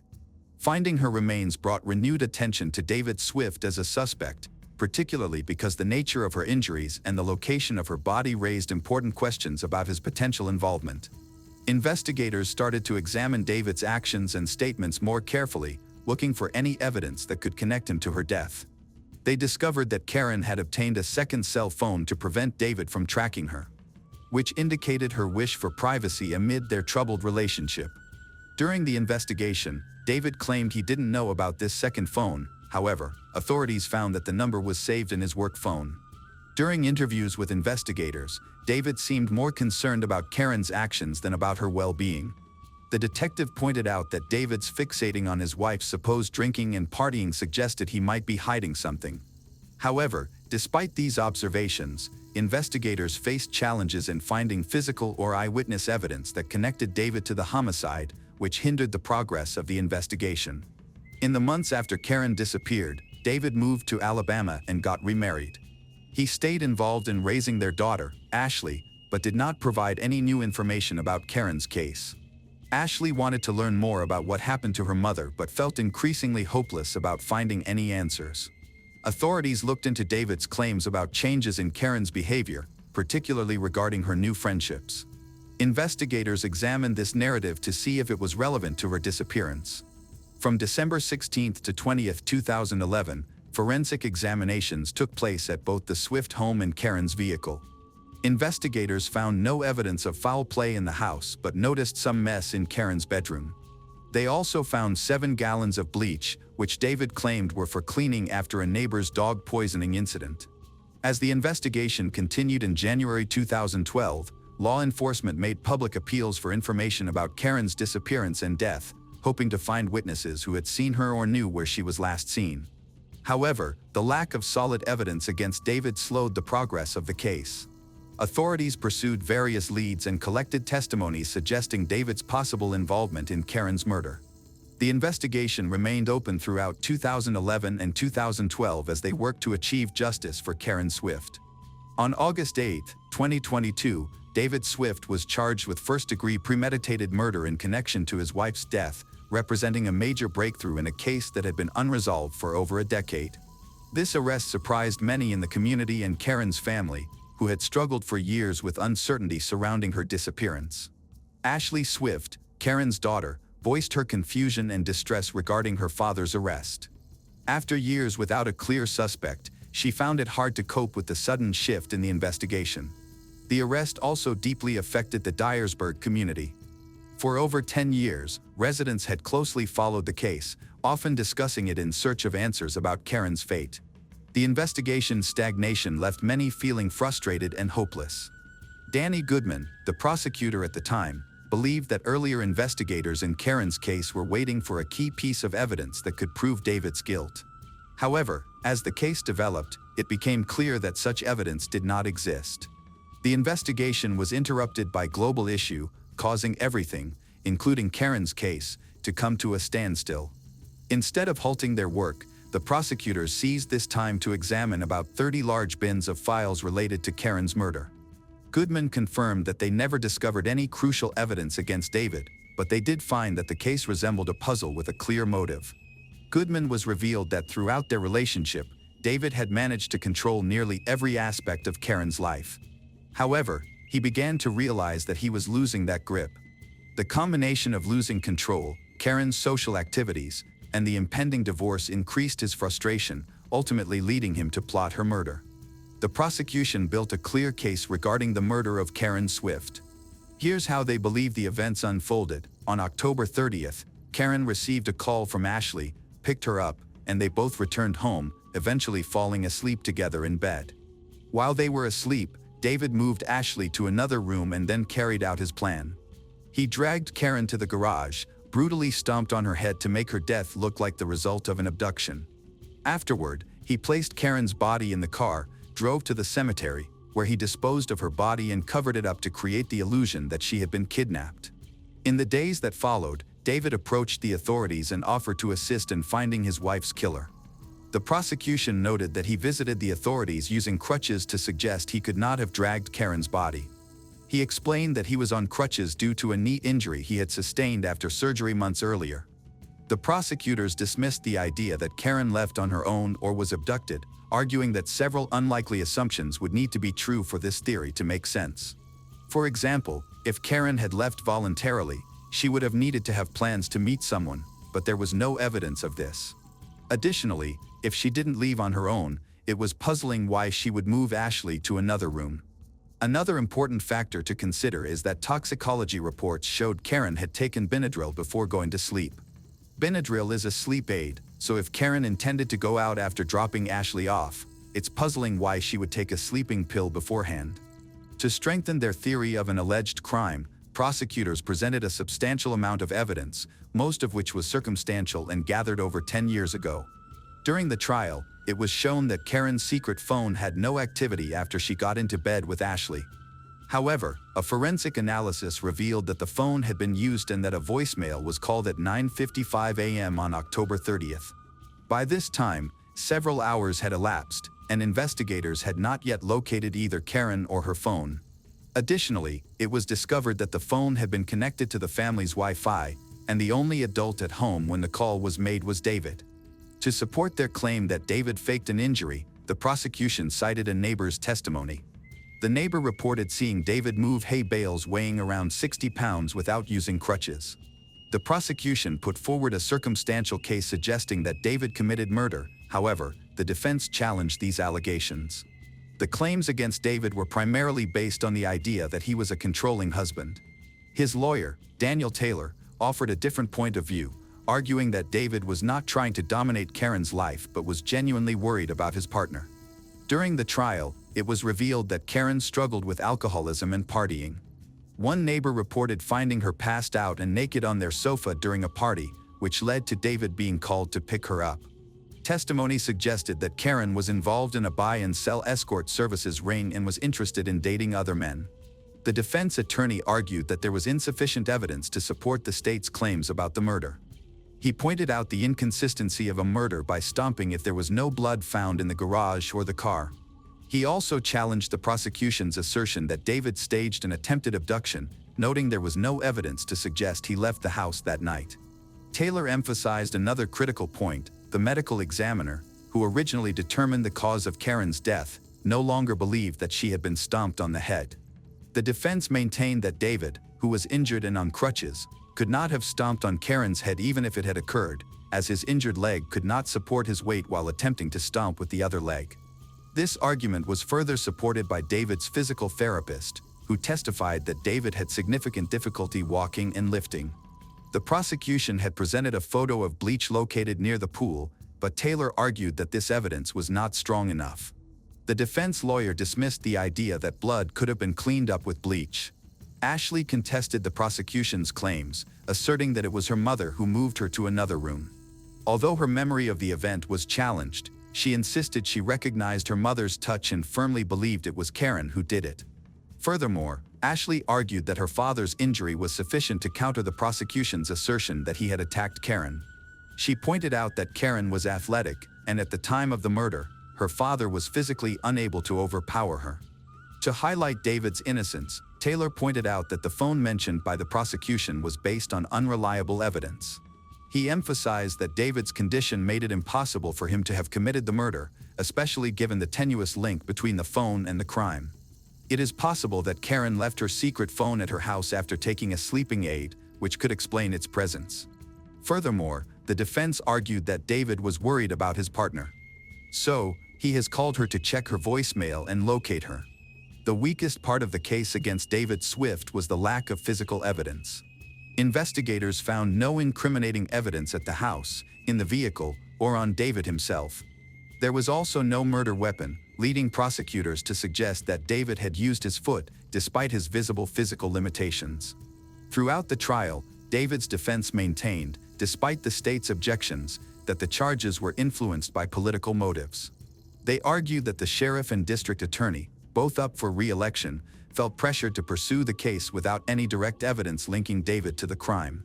When the jury finished deliberating, they delivered an unexpected verdict. David Swift was acquitted of first-degree and second-degree murder, as well as attempted first-degree and second-degree murder. However, they could not reach a unanimous decision on the charge of voluntary manslaughter, and ultimately informed the judge of their deadlock. This indecision regarding the voluntary manslaughter allegations resulted in a mistrial in June 2024.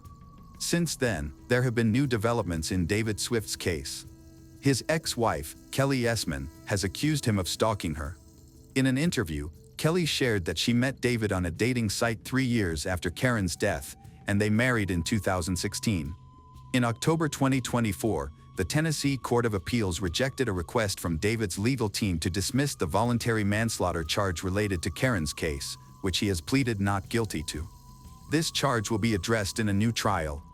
David is currently in custody, waiting for the trial concerning the voluntary manslaughter charge, while also facing separate stalking charges from his ex-wife in Alabama.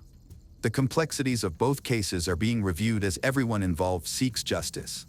As for Ashley, she says she wants justice for her mother, but she also wants her father to come home and find a normal life. Meanwhile, Karen's friends are no longer sure what they believe. The tragic case of Karen Swift remains a haunting mystery in Dyersburg, Tennessee, marked by loss, suspicion, and lingering questions. Karen, a devoted mother whose vibrant spirit touched many, was taken too soon, her life ended by a brutal act that shattered her family and community.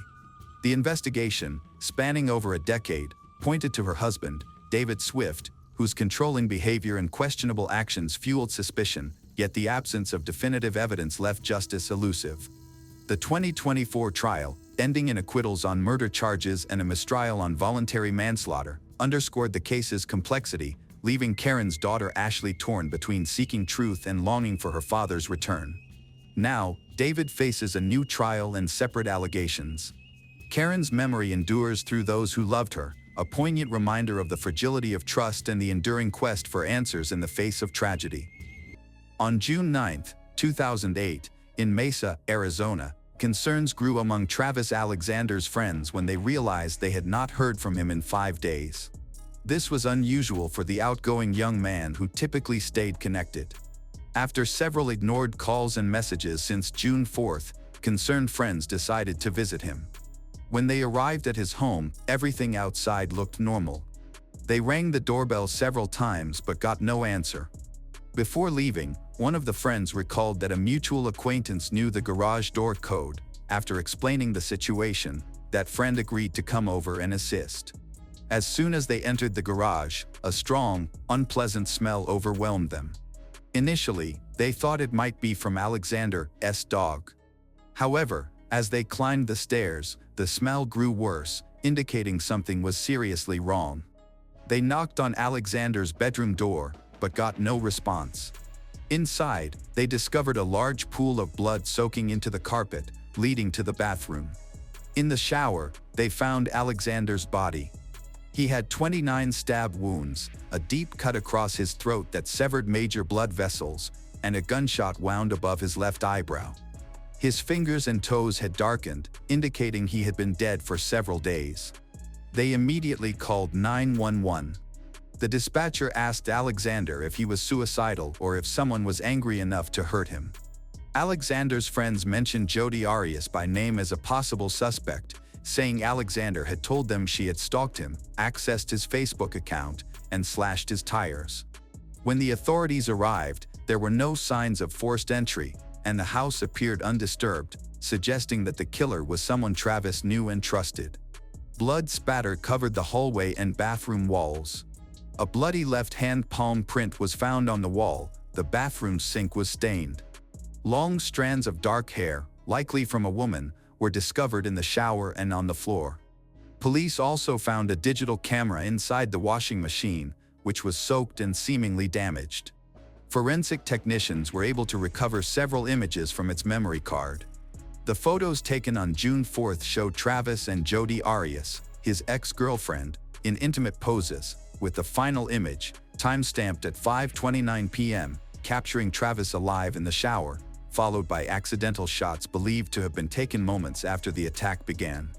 DNA samples were collected from all individuals who had contact with Alexander. Jodi's name surfaced frequently during the investigation. Alexander had ended their relationship months prior, citing her obsessive and controlling behavior. Before the police could contact Jodi, she reached out to authorities herself. She expressed her devastation and offered to assist, claiming that the last time she saw Alexander was in April. Jodi Arias was born on July 9, 1980, in Salinas, California, to William and Sandra Arias. She grew up in what seemed to be a stable household. However, Jodi later claimed that she was physically abused by her parents starting at the age of 7. From a young age, she developed a strong interest in photography, which she continued to pursue throughout her teenage years. In the fall of 2001, she began working as a waitress in Carmel, California. In September 2006, Jodi met 29-year-old Alexander at a company conference in Las Vegas, Nevada. They felt an immediate attraction to each other. Alexander, a successful motivational speaker, had a challenging upbringing. He was one of 8 children raised by banned substance-addicted parents and later lived with his devout Mormon grandmother after his parents divorced. He embraced the teachings of the church and used his difficult experiences to motivate others. Despite the challenges he faced, Alexander worked hard to create a stable life and became an example of personal growth. After the conference, they exchanged phone numbers, even though Alexander lived in Arizona and Jodi in California. A week later, they met again and became physically intimate that night. After maintaining constant communication through texts, calls, emails, and daily interactions, Jodi was baptized into the Mormon Church on November 26, 2006, hoping this would make her more compatible with Alexander. 3 months later, they officially became a couple, and Jodi moved to Mesa, Arizona, to be closer to him. However, things soon took a turn for the worse. Jodi found messages from another woman on Alexander's phone and accused him of infidelity. This led to a dramatic change in her behavior. She became more jealous, possessive, and emotionally unstable. She often checked his phone, questioned where he was, and expressed her anger frequently. Alexander, who had initially been hopeful about their relationship, started to feel trapped. He shared with friends that Jodi was distancing him from his faith, and he began to doubt if she was the right person for him. Their relationship officially ended just a few months later, but they continued to have secret intimate encounters, often traveling together for work. Jodi believed they had a future together, while Alexander started dating other women. He believed that Jodi had vandalized his car by slashing his tires twice, sending anonymous threatening emails to him and his new partner. Friends remembered him mentioning that she had once broken into his house by crawling through the doggy door. Despite these warning signs, their physical relationship persisted. They shared intimate photos, and Jodi continued to obsess over him. By mid-2008, Alexander told his friends that Jodi had hacked into his social media accounts. He expressed feeling haunted by her and was unsure how to escape the situation. Alexander and Jodi's relationship ended when he invited another woman to join him on a trip. Initially, Alexander intended to take Jodi, but he changed his plans at the last minute. When Jodi found out she had been replaced, she was furious. On May 28, 2008, there was a reported burglary at Jodi's grandparents' home in Yreka, California, where she was staying at the time. A handgun was among the stolen items. On the morning of June 2nd, Jodi left her grandparents' house at 5:39 a.m. and traveled to Redding, California, where she rented a car at 8:04 a.m. She opted for a discreet-colored vehicle instead of a red one. Jodi also brought gasoline containers with her, which was unusual and indicated her plan to hide her travel route. She told friends she was going to Utah to meet a colleague, who worked with her in prepaid legal services. In reality, her destination was Mesa, Arizona, an 11-hour drive away. The gas canisters allowed her to refuel without stopping at public gas stations, avoiding security cameras and leaving no digital payment trail. On June 3, 2008, between 1 a.m. and 3 p.m., Jodi Arias called Travis Alexander 4 times, but he did not answer. Later, he returned her calls, leading to an 18-minute conversation followed by a 41-minute chat. The content of their discussion is unknown, but events that followed were significant. On June 4th, Jodi arrived in Salt Lake City to meet her colleague, Ryan Burns. He immediately noticed something unusual about her. Her hands had cuts. When he asked about her injuries, she casually claimed they were from broken glass at work. Despite, she appeared cheerful and even more energetic than usual. That same day, Alexander missed a scheduled conference call, which worried his friends as he was known for being punctual and professional. Days went by without any contact from him. On June 9th, his body was found in his home in Mesa, Arizona, in a horrific scene that shocked his community. On June 17th, Jodi voluntarily provided her DNA and fingerprints to the investigators. At that time, she was not considered a primary suspect. Her willingness to cooperate and calm demeanor seemed at odds with the description of her as an erratic, possessive person by Alexander's friends. However, this perception changed just 2 days later. Forensic technicians were able to recover deleted images from Alexander's damaged digital camera. One of the final images revealed his bloody body on the bathroom floor, while another image seemed to show Jodi's foot. When police reached out to Jodi again, she denied being in Mesa at the time of the murder, claiming she was in Salt Lake City and that Ryan Burns could confirm her alibi. Burns supported her story but noted her unusual hair color and the cuts on her hands. However, lab results revealed more incriminating evidence. A bloody palm print at the crime scene contained DNA from both Jodi and Alexander. By July 15, 2008, investigators had gathered enough evidence to formally question Jodi. Detective Esteban Flores led the interrogation, challenging her timeline and pointing out an unexplained 18-hour gap during her trip from California to Utah. Cell phone records indicated that her phone had been turned off for an extended period, likely to prevent leaving a digital trace. Despite being confronted with forensic evidence, blood, fingerprints, and photos, Jodi continued to deny any involvement. She claimed the images were altered and that she was unaware of what had happened. Eventually, she broke down in tears. What happened next astonished everyone watching the surveillance footage. When Jodi was left alone in the interrogation room, her behavior became strange. She knelt on the floor, sang to herself calmly, and talked as if someone else was present. When informed she would be photographed for booking, she asked if she could put on makeup, smiling and asking, "How do I look?" before the camera captured her image. In the days that followed, her account changed. Initially, she admitted she was with Alexander the night he died, but then she created a new story. She claimed that 2 masked intruders, one male, one female, broke into the house, killed Alexander. They threatened her by saying they would harm her family if she spoke. She said she had hidden in a closet during the attack and left only after the intruders were gone. However, despite her tears and shaky voice, her story had inconsistencies. Eventually, Jodi changed her narrative again. This time, she confessed to killing Alexander but claimed it was in self-defense. She stated that he had attacked her in a fit of rage, prompting her to fight back.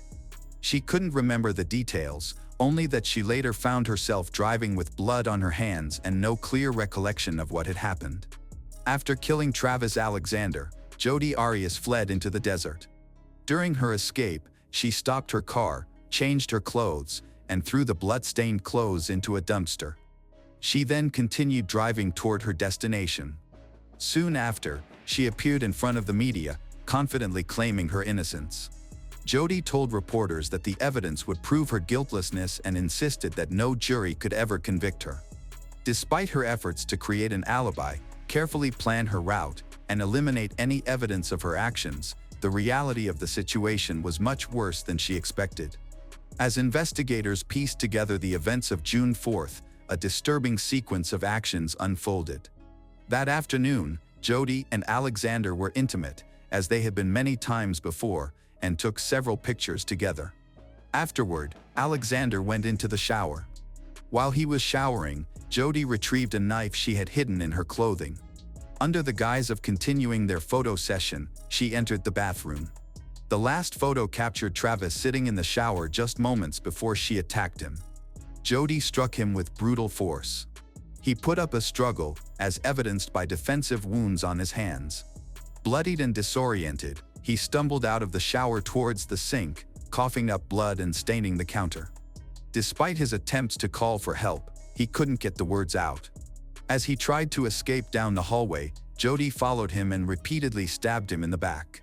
She ultimately pulled his head back and slit his throat, leaving a large pool of blood on the carpet.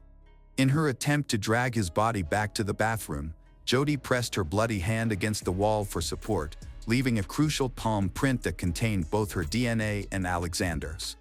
During the struggle, the camera they had used earlier fell over, capturing a blurry image of Jody's foot next to Alexander's blood-soaked body. After witnessing him convulsing from his injuries, she fired a final attack into his forehead. The entire attack lasted approximately 2 minutes and 34 seconds. Jody Arias's trial started on January 2013. Her defense argued that she acted in self-defense. She admitted to killing Alexander but claimed he attacked her after she accidentally dropped his camera. According to her, he became furious, hit her, and broke her finger. Fearful for her safety, she said she ran to his closet, took a gun she said was his, and fired in desperation. When he continued to approach her, she said she stabbed him but could not remember how or when it happened. The prosecutors disagreed, arguing that the evidence suggested her actions were planned and deliberate. Witnesses testified that she had borrowed gas canisters, indicating she intended to drive a long distance without stopping to avoid detection. Audio recordings and text messages showed a complicated and toxic relationship between Jody and Alexander. While Jody portrayed herself as a victim of abuse, the prosecutors pointed out her obsessive behavior and manipulative history. At one stage, she even accused Alexander of being a child abuser, a claim that lacked evidence and complicated the emotional context of the trial. To support her defense, Jody's lawyers claimed she experienced memory loss due to severe psychological trauma. A clinical psychologist testified that she might have had an acute stress response, which could have triggered a fight or flight reaction that affected her memory. He indicated that she showed signs of anxiety resulting from long-term trauma. In contrast, the prosecution's psychologist diagnosed her with borderline personality disorder, describing her as emotionally unstable, manipulative, and prone to extreme, unpredictable behavior. During the trial, Jody spent 18 days on the witness stand, often contradicting herself and displaying exaggerated emotions. The jury found her guilty of first-degree murder on May 8, 2013. All 12 jurors found her guilty of first-degree murder. 7 of the 12 found her guilty of felony murder. As the verdict was read, Alexander's family smiled and hugged each other. The crowd outside the courtroom began cheering and chanting. However, during sentencing, the jurors were unable to agree on whether she should receive the death penalty. The trial's aggravating phase began on May 15, 2013. The only witness was the medical examiner who performed Alexander's autopsy. Jody's attorneys, who had repeatedly asked to withdraw from the case, gave only a brief opening statement and a closing argument in which they said the adrenaline rushing through Alexander's body may have prevented him from feeling much pain while he died. Prosecutor Martinez showed the jury photos of the body and the crime scene, then paused for 2 minutes to illustrate the time he claimed Alexander died. On May 23, during the sentencing phase of Jody's trial, the jury could not reach a unanimous decision, leading the judge to call for a retrial for that part of the case. The jury eventually voted 8-4 in favor of the death penalty. After being dismissed, jury foreman Zavakos expressed that the jury found the decision regarding the death penalty to be very challenging and were frustrated that their work resulted in a retrial.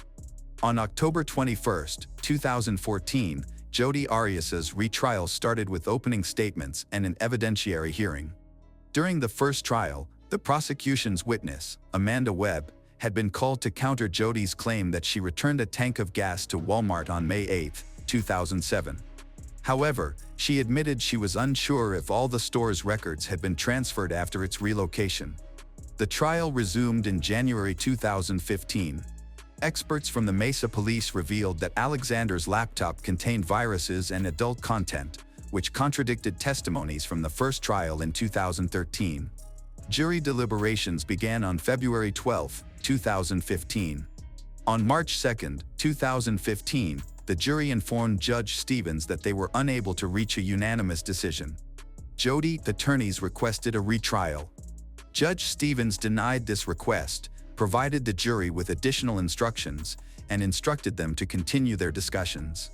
By March 5, 2015, Judge Stevens declared a retrial because the jury, after deliberating for about 26 hours over 5 days, had reached a deadlock with an 11-1 vote in favor of the death penalty. The 11 jurors who supported the death penalty tried unsuccessfully to have the lone dissenting juror removed, claiming she was biased. By this time, the total cost of Arias's trials had reached approximately $3 million. Sentencing for Jody Arias was set for April 7, 2015.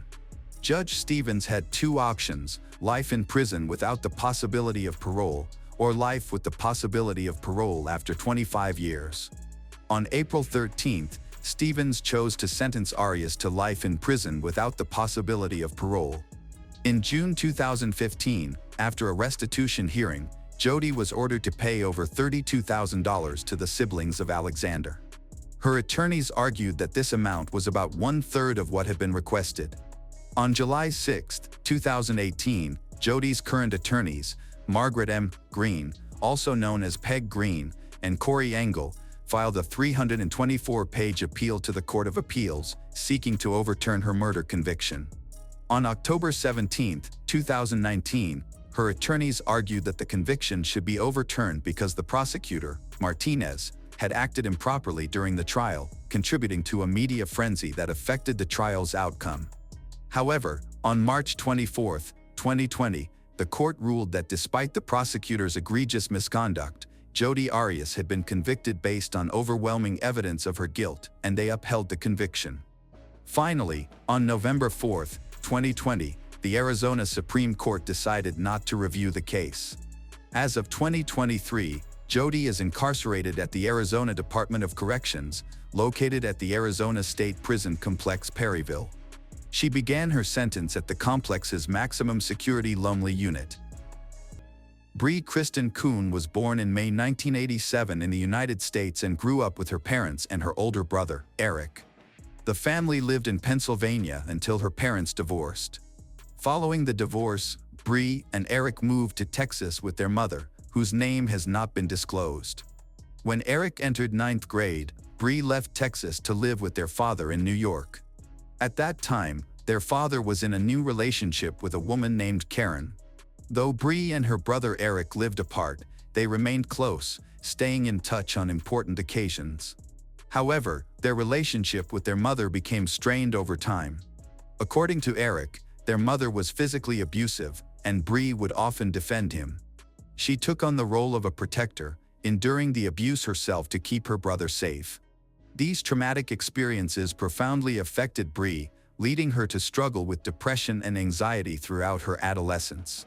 By the age of 13, she had attempted to end her life. In the face of adversity, Bree focused on her education, attending 2 community colleges.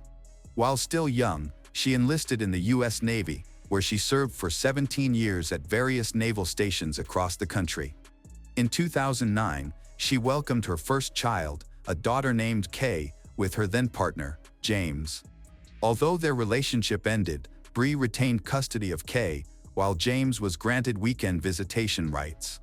She later began a relationship with Colin Turner, a fellow service member in the military.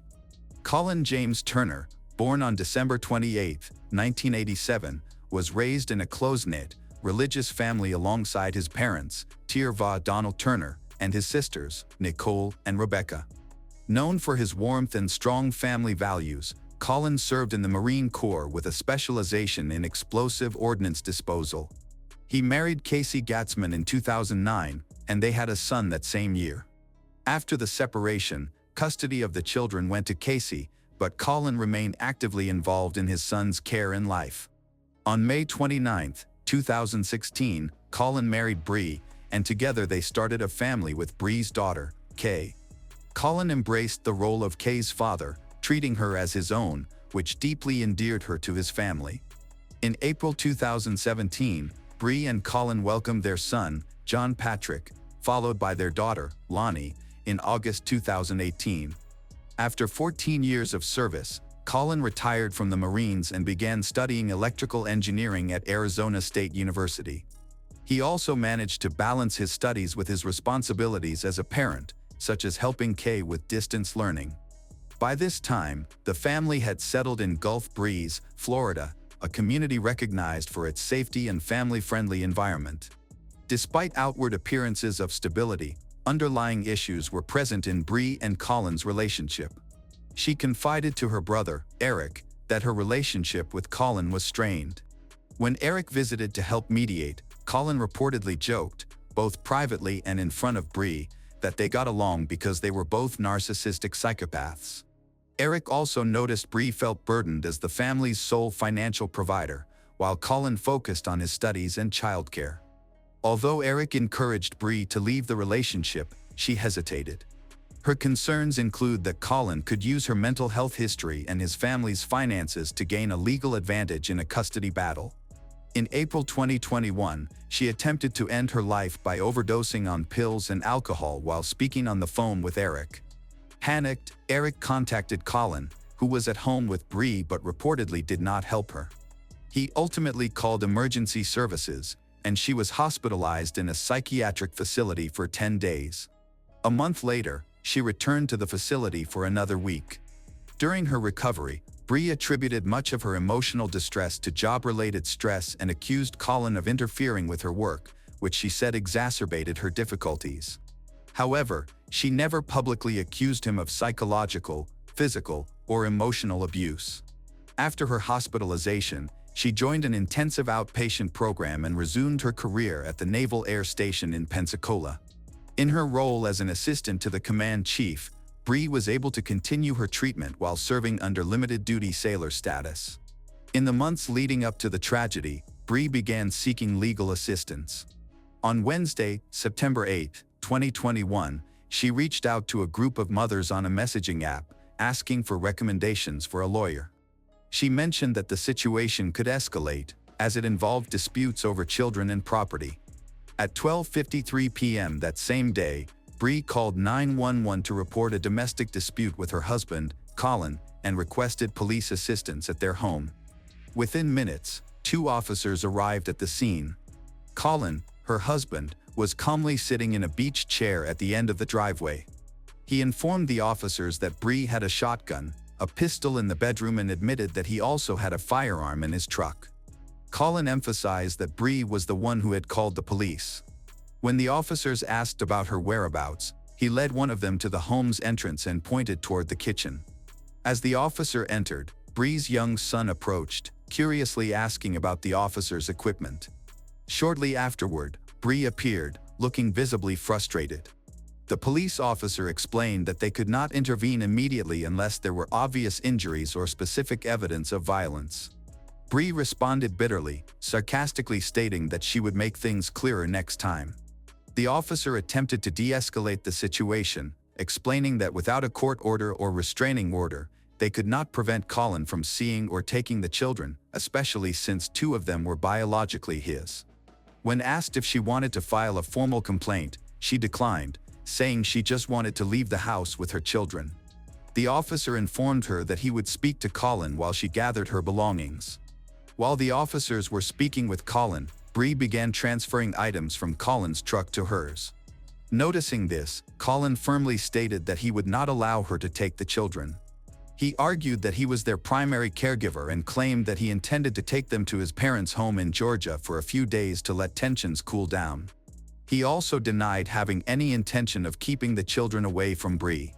One of the officers advised Colin that, As long as no violence was involved, parenting disputes were not matters for police intervention. When asked if he wanted to file a formal report, he agreed.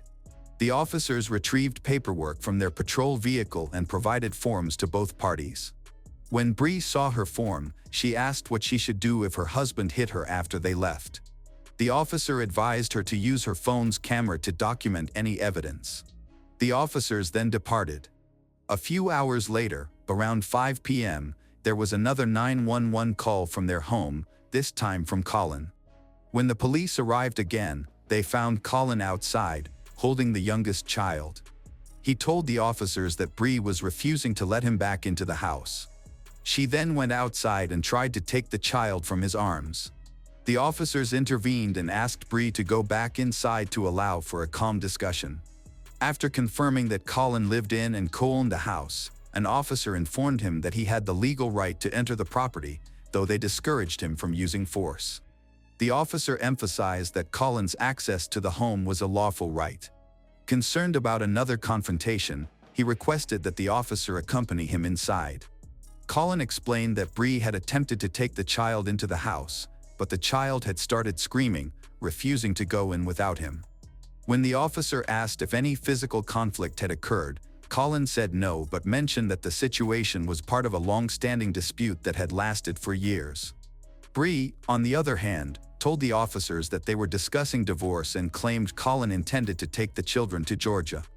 She further accused him of being physically aggressive, adding that the earlier police visit had failed to protect her.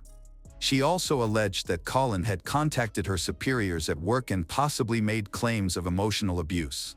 The officer reiterated to Bree that she could not legally prevent Colin from entering his own home. He suggested they work out a temporary arrangement, such as staying in separate bedrooms and minimizing contact, for the well-being of their children. However, Bree refused, expressing concern that allowing Colin inside could lead to more violence. She again brought up her previous allegations of abuse and expressed fear of being harmed. The officer advised her to document any future incidents, but it was clear Bree was seeking more than just advice. She wanted protection that the current system was not equipped to provide. When the officer suggested that everyone enter the house together, Bree refused. The officer then turned to Colin, who calmly provided the children's information. During the exchange, he mentioned Bree's mental health issues. Police confirmed this and said that he had previously intervened in an incident at their home in March, when Bree attempted to harm herself. Police reminded Colin of the same advice they had previously given him, to remain separated within the home for the safety of everyone involved. He also pointed out that standing outside in the intense heat with a small child amidst biting mosquitoes was unsustainable. Before heading inside again, Colin asked the officer to retrieve his wallet, which Bree had allegedly taken from his vehicle. At the door, Bree met the officer. When asked about the wallet, she denied having it and claimed she had only taken Colin's credit card. The officer reminded her that a wallet is personal property, not something to be shared in marriage, and instructed her to return it if she had taken it. In a calm but firm tone, the officer told Bree she had to allow Colin and their daughter back into the house. Bree agreed, but only on the condition that Colin would not harass her or the children. The officer reassured her that if anything happened, she could call them again. As the officer prepared to leave, he returned to inform Colin that Bree claimed she did not know where the wallet was. Colin just smiled and implied that he would let the matter slide. But in reality, nothing was resolved satisfactorily. Less than 2 hours later, at exactly 6:22 p.m., a third and final 911 call came from their residence. Colin James Turner, just 33 years old, had been fatally shot. The final fatal gunshot rang out while the 911 operator was still on the line. On the porch, officers found Bree, then 34, sitting calmly. As they approached, she spontaneously confessed that she had shot her husband. She was taken into custody without resistance. When asked about the children, she said she had taken them to a neighbor who lived a few houses down. Paramedics checked her over while officers ensured that she was physically stable. When asked if she could breathe properly or needed medical care, she didn't respond, so emergency personnel were instructed to evaluate her. Bree was brought to the police station for questioning. The interrogation was slow, interrupted by long silences and frequent bouts of crying. During the interview, Bree opened up about the state of her marital relationship. She said Colin was the primary caregiver for their children and admitted that she believed she had little chance of winning custody due to her history of mental health struggles. She revealed that Colin had threatened to take the children to Georgia and had physically assaulted her. He had also warned that if she reported him, no one would believe her because of her mental health issues, calling her crazy. Bree confessed that she had removed the batteries from the garage door opener to stop Colin from leaving with the children. She claimed that Colin only pretended to care about her mental health as a way to manipulate her, especially after she decided to file for divorce. She mentioned that she had a legal appointment scheduled for the next day. She also mentioned that she had an appointment with a lawyer scheduled for the next day. When asked what had happened just before the attack, Bree said her memory after the second police visit was hazy. She recalled Colin attempting to enter the house through the garage but failing because the way was blocked. However, she said he then used a side door to enter the house. She claimed she tried to stop him, but her next clear memory was knocking on a neighbor's door. She remembered leaving her children there to ensure their safety before returning home to help her husband. Investigators pressed her for a more comprehensive account, but she could only provide scattered details. She said she returned to the garage and saw blood everywhere. Throughout the questioning, Bree repeatedly asked to call her father. Eventually, she was allowed to make the call, which lasted 18 minutes and consisted mostly of sobbing. Her father tried to comfort her, suggesting she would likely spend the night in jail and urging her to seek help if she felt like harming herself again. He reassured her that things could improve and told her to stay strong and look for hope. Toward the end of the call, Bree asked if her father could take custody of her two youngest children. He didn't give a definitive answer, suggesting instead that they would need to discuss it with Colin's mother. He also advised her to cooperate with a public defender if necessary until a more suitable legal option became available. At the end of the call, Bree painfully confesses she doesn't know what's worse, knowing that Colin is dead or realizing that she was the one who killed him.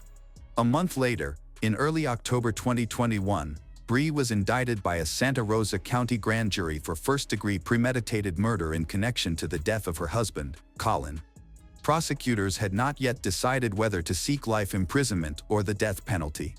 On October 16, Colin's family and friends gathered for a military funeral to honor his 14 years of service in the U.S. Marine Corps. During the ceremony, the American flag symbolizing his service was presented to his eldest son, Brody Turner. The youngest children of his were adopted by his parents, who always strived to love and support him despite enduring an irreparable loss. After 3 years of delays, Bree's long-awaited trial began on Tuesday, September 24, 2024, at the Santa Rosa County Courthouse.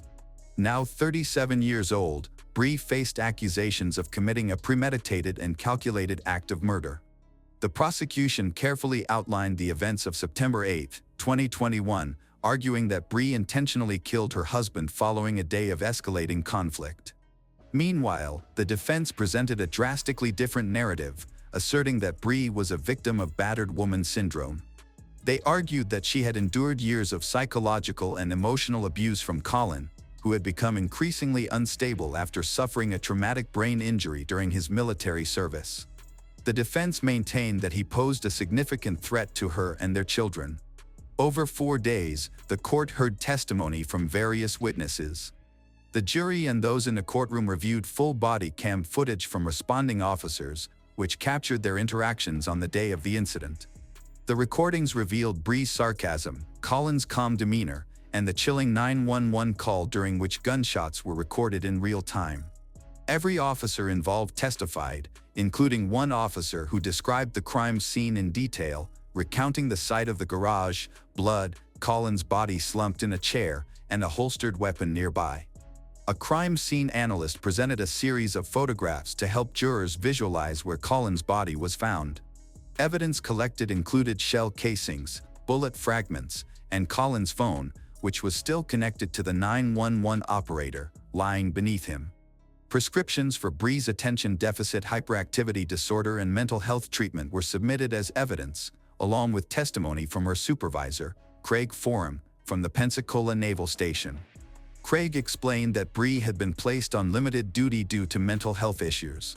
He said that on the day of the shooting, Bree did not show up for work, and Colin called him to inform him that Bree had cut off the family's financial access and damaged the electronics in the house.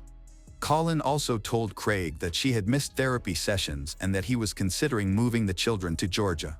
Craig testified that Colin remained calm and spoke in a composed manner throughout the call.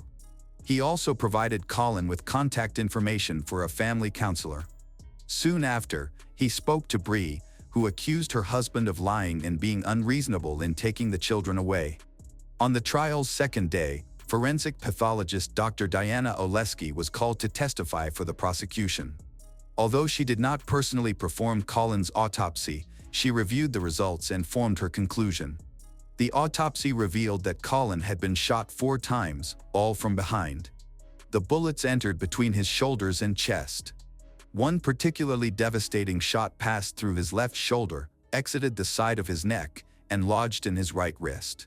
The injuries caused extensive trauma, including punctured lungs, fractured ribs, damage to cervical vertebrae, a ruptured spleen, spinal cord injuries, and damage to the pericardium, the heart's protective membrane.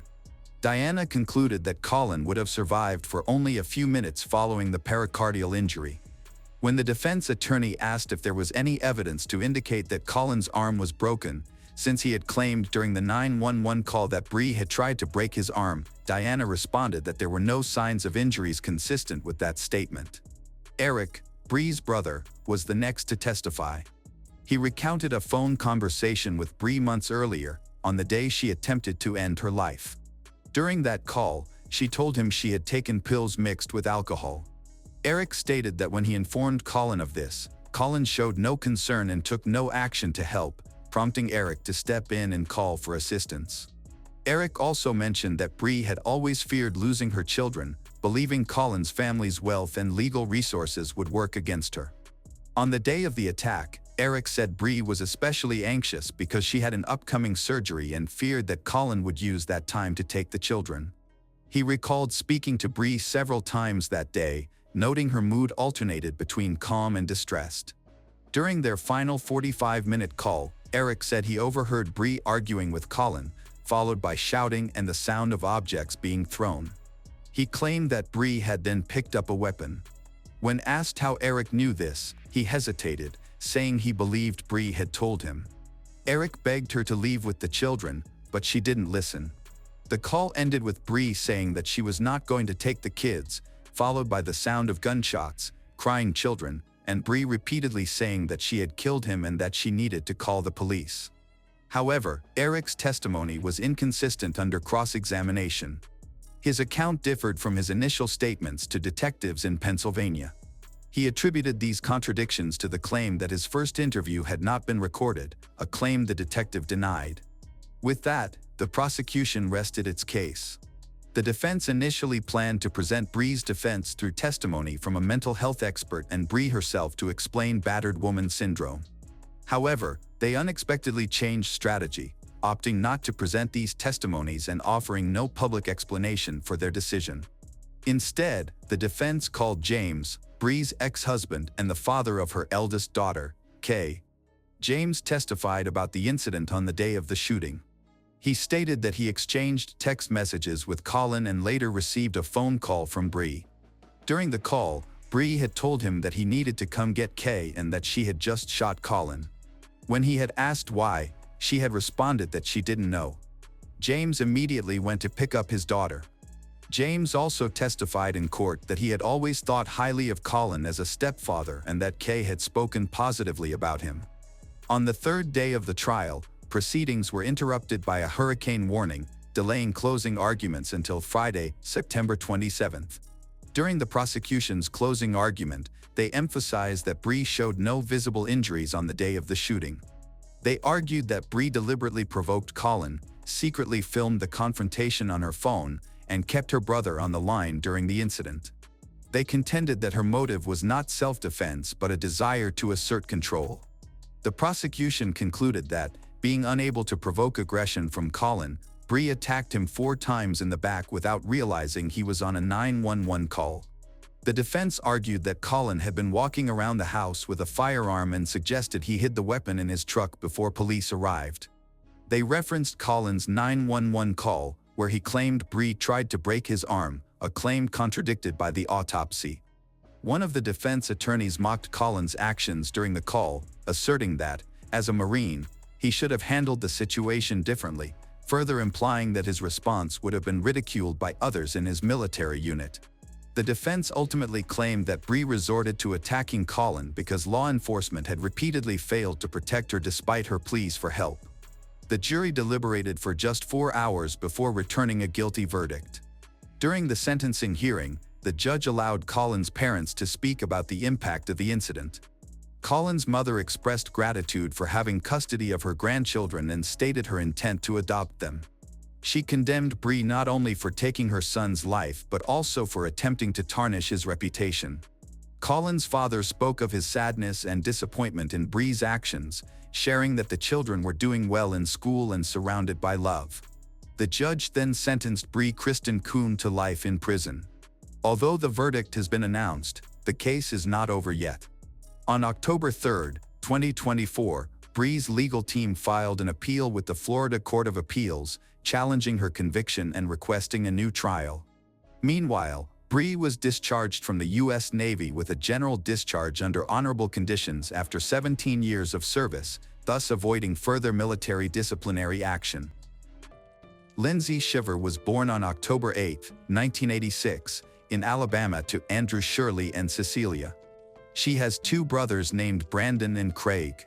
She grew up in a typical Southern environment, where beauty pageants played a significant role in the community.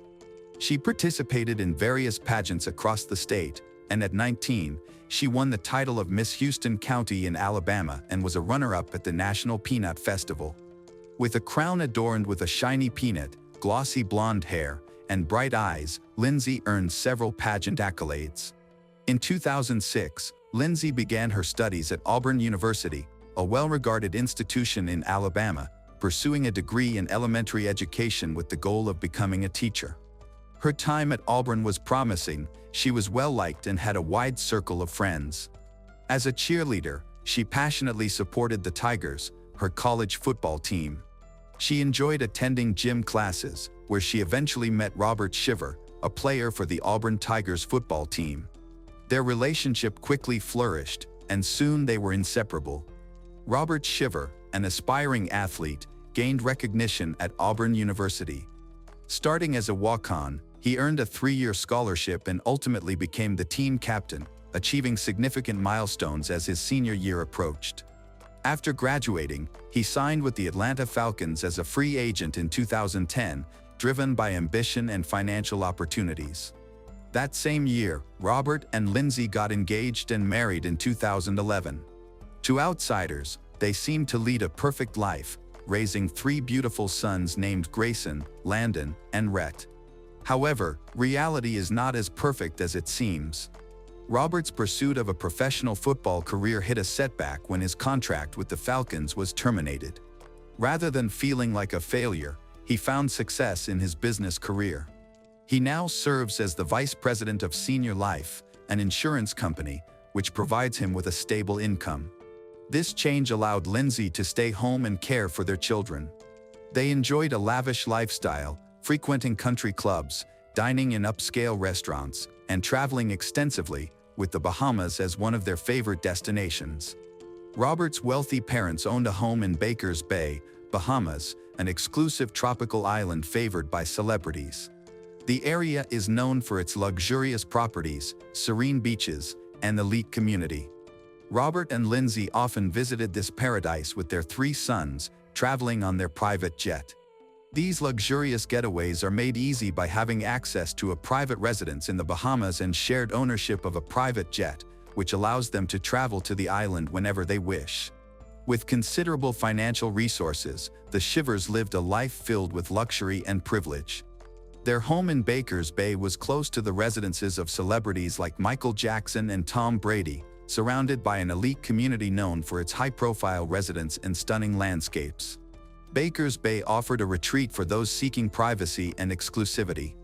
Robert and Lindsay often took trips to Baker's Bay, enjoying the tranquility of the area surrounded by other wealthy families. They spent their days relaxing by the pool, exploring the island, and socializing with their upscale neighbors. Despite their extravagant lifestyle, they worked hard to maintain the appearance of a perfect family, presenting themselves as a loving couple enjoying their wealth and success. Despite appearing happy, Robert and Lindsay's relationship was in trouble. After 10 years of marriage, their relationship seemed to have lost its excitement. Lindsay yearned for adventure and was drawn to a 28-year-old Bahamian man named Terrence. They met at Grabber Bar and Grill, a popular spot in Baker's Bay near their vacation home. A close friend of Lindsay revealed that she felt bored and dissatisfied in her marriage. Terrence offered her the excitement she had been missing. Suspecting his wife Lindsay of infidelity, Robert took action by hiring a private investigator to track her movements in Baker's Bay. The investigator gathered compromising photos of Lindsay and Terrence together. Armed with this evidence, Robert confronted Terrence, sarcastically thanking him for looking after his wife. Frustrated and humiliated, Robert decided to end his marriage. On April 5, 2023, he filed for divorce, citing Lindsay's affair as the reason. Robert viewed the affair as the last straw. He requested that the court deny Lindsay any alimony, arguing that she was capable of supporting herself. He pointed out that she held a marketing degree from Auburn University, indicating that she could find work. Additionally, he sought primary custody of their sons and requested their home in Thomasville, Georgia, along with its furnishings and their car. However, Lindsay had her own strategy. Just a day later, on April 6, she submitted her divorce documents to the court, alleging that Robert had physically, emotionally, and mentally abused her. She emphasized the need to protect herself and their children from his harmful behavior. In response to Robert's claims about alimony, Lindsay argued that her years as a stay-at-home mom had limited her job opportunities. She claimed to have sacrificed her career to take care of her family, so Robert was responsible for her financial obligations that she could not shoulder on her own. During their ongoing divorce, Robert accused Lindsay of having an affair with Terrence. Lindsay defended herself by stating that her relationship with Terrence began only after she and Robert had separated and that Robert had approved of it. After 10 years of marriage and 3 children, their once friendly relationship had soured completely. The divorce proceedings were marked by intense bitterness, yet they continued to live together in Thomasville, North Carolina, despite the end of their romantic and friendly ties. Their mutual hostility only escalated as the divorce progressed, making it clear there was no willingness to compromise for the sake of their sons. The animosity between them made any chance of reconciliation impossible. On July 16, 2023, Lindsay called the police to report an alleged physical confrontation. When officers arrived, they discovered a different scenario. Lindsay claimed that Robert prevented her from using their private jet to visit Terrence in the Bahamas. However, Robert insisted that Lindsay and Terrence had planned the trip to Key West while he intended to take their sons to the Bahamas. Suddenly, Lindsay changed her plans and decided to join Robert and the boys instead of going to Key West. She told Robert that she would fly to the Bahamas to see Terrence. Acting as a responsible husband and father, Robert refused to let her use the jet for that purpose, which angered her further. The police officers observed the petty nature of their argument, which set the stage for what followed. Consumed by her desire for revenge, Lindsay contacted her boyfriend Terrence through WhatsApp. In a shocking move, she sent Terrence a photo of Robert along with the message, "Kill him." 4 days later, the Grabber Bar and Grill in Baker's Bay, Bahamas was robbed. They entered the restaurant with a clear plan, cutting the power cables and disabling the generators, which stopped the security cameras from recording. This calculated act allowed them to carry out their crime without being seen. As detectives investigated the robbery, they noticed that the thieves seemed very familiar with the restaurant's layout, knowing exactly where to cut the power. This raised suspicions that the robbery might have been an inside job, possibly involving someone who worked at the restaurant. During their investigation, detectives interviewed the staff and questioned a man named Terrence. Upon reviewing his phone, they uncovered a shocking WhatsApp message from his girlfriend, Lindsay, sent 4 days earlier. In the message, she ominously wrote, "Kill him," referring to her estranged husband, Robert. What started as a robbery case quickly escalated into a more serious situation, as the Bahamian police suspected Lindsay of being involved in a plan to have Robert killed at his family's home in Bakers Bay. Worried for his safety, Robert hurried back to the United States with their 3 children. The accusation that Lindsay intended to harm her husband is deeply disturbing. If true, it would imply she was planning to have Robert killed in front of their children, a horrifying thought for any mother. However, it is important to remember that everyone is innocent until proven guilty. On July 21st, Lindsay, Terrence, and another individual named Farron Newbold were arrested and taken to Nassau. They were represented by the same attorney, who pleaded not guilty on their behalf.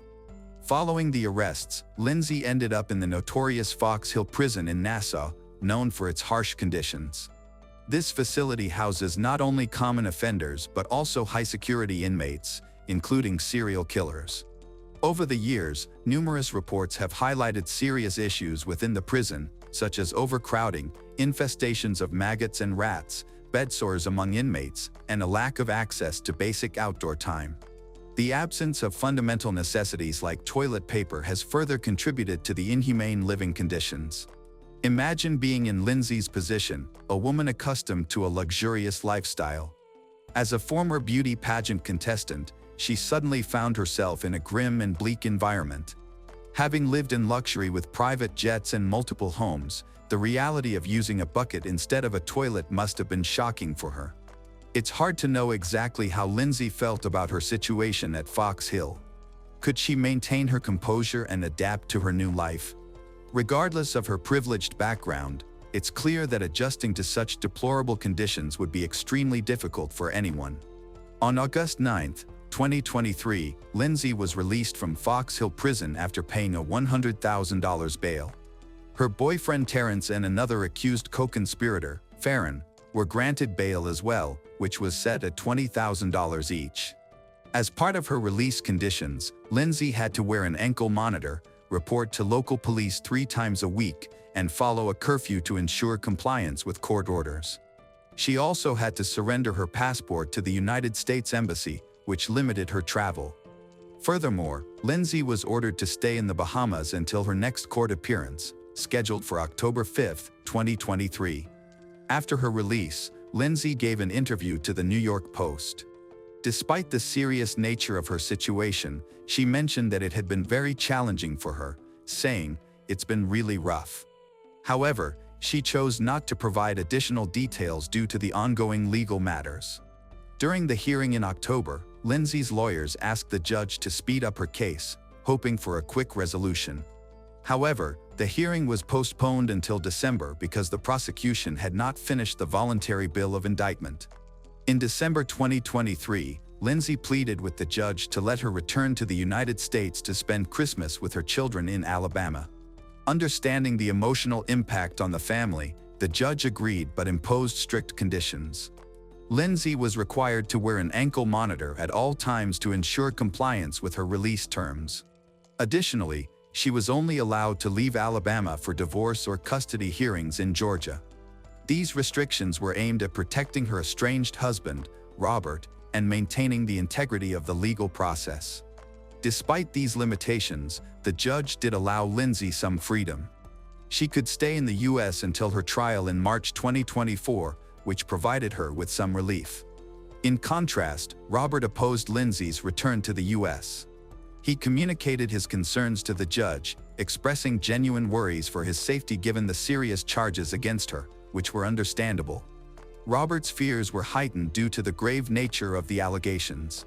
On her part, Lindsay's attorneys firmly denied any wrongdoing on her part, arguing that the evidence supported her innocence. They claimed that she was a victim, wrongly accused and unfairly targeted by Robert. As the trial approached, the public eagerly anticipated the outcome of the case.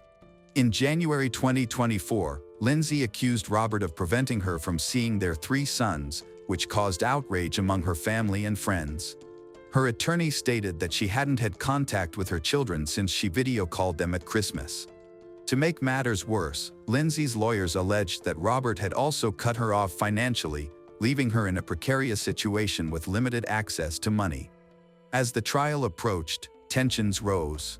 Lindsay's trial was set to begin on March 6, 2024, but a surprising decision by a judge in the Bahamas postponed it until summer. Unfortunately, the trial was delayed again, now rescheduled for March 2025. While out on bail and living in the United States, Lindsay made appearances on Inside Edition and Good Morning America. These actions drew the ire of the judge in the Bahamas, who labeled them a spit in the face of justice. This blatant defiance angered the judge, who ordered Lindsay to return to the Bahamas and to Fox Hill Prison, also revoking her bond for allegedly violating her bail conditions by moving from her parents' home in Alabama without permission. Meanwhile, Robert has found comfort in his relationship with reality TV star Savannah Crisley. Savannah gained fame early in life on the reality show Crisley Knows Best, which follows her family's dynamics. In a recent interview with People magazine, Savannah spoke highly of her relationship with Robert, describing it as wonderful. Savannah's family, including her parents Todd and Julie Crisley, has faced their own legal issues, having been convicted of bank and tax fraud.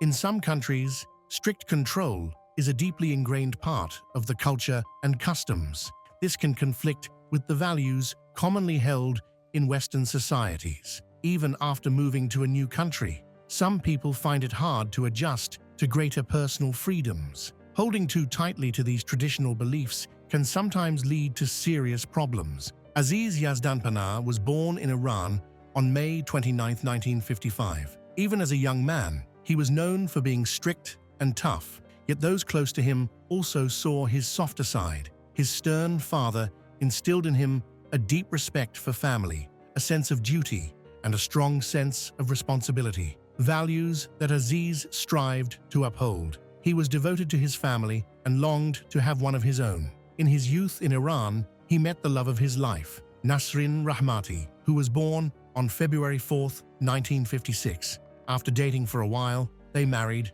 marking a new chapter in both their lives. Together, they decided to make a radical change and start anew in the United States of America. They successfully immigrated and settled in Grapevine, Texas, a small, pleasant town. Later, Nasrin's sister and her husband joined them in the U.S. There, the family continued to build their lives, raising 2 children. At the time of the events in question, their daughter, Nona Yazdanpanah, was 19, and their son, Ali Yazdanpanah, was 14. Upon arriving in the U.S., Nasrin became a homemaker, dedicating her time to raising their children and managing the household.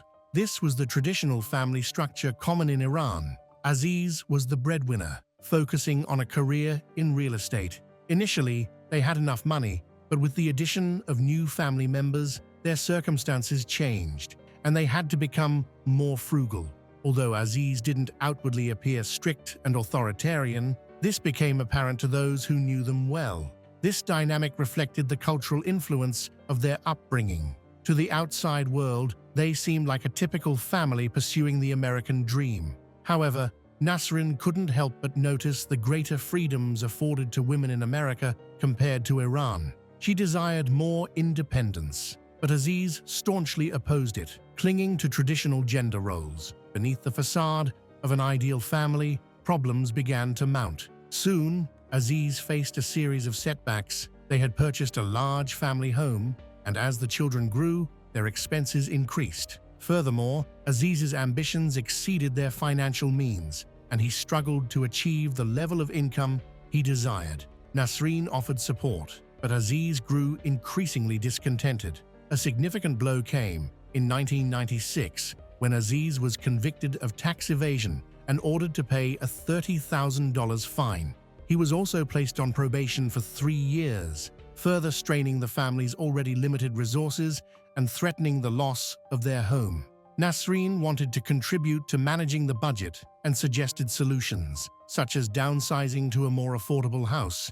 However, Aziz refused to allow her to make important decisions, seemingly acting in opposition to her suggestions. He believed he could resolve their financial problems on his own and elevate their situation. Nasrin attempted to become more involved in the family's life, including financial matters, and suggested ways she could help, pointing to the common practice of American women earning incomes on par with their husbands. However, Aziz considered even the suggestion an insult. He insisted that his wife remain a housewife, responsible only for the children and household chores. This situation persisted for several years. By 1999, their financial situation had reached another low point, leading them to consider filing for bankruptcy. However, the case was quickly dismissed. As the children grew up, their needs increased, requiring new clothes and school supplies. Aziz began to accuse Nasreen and the children of overspending.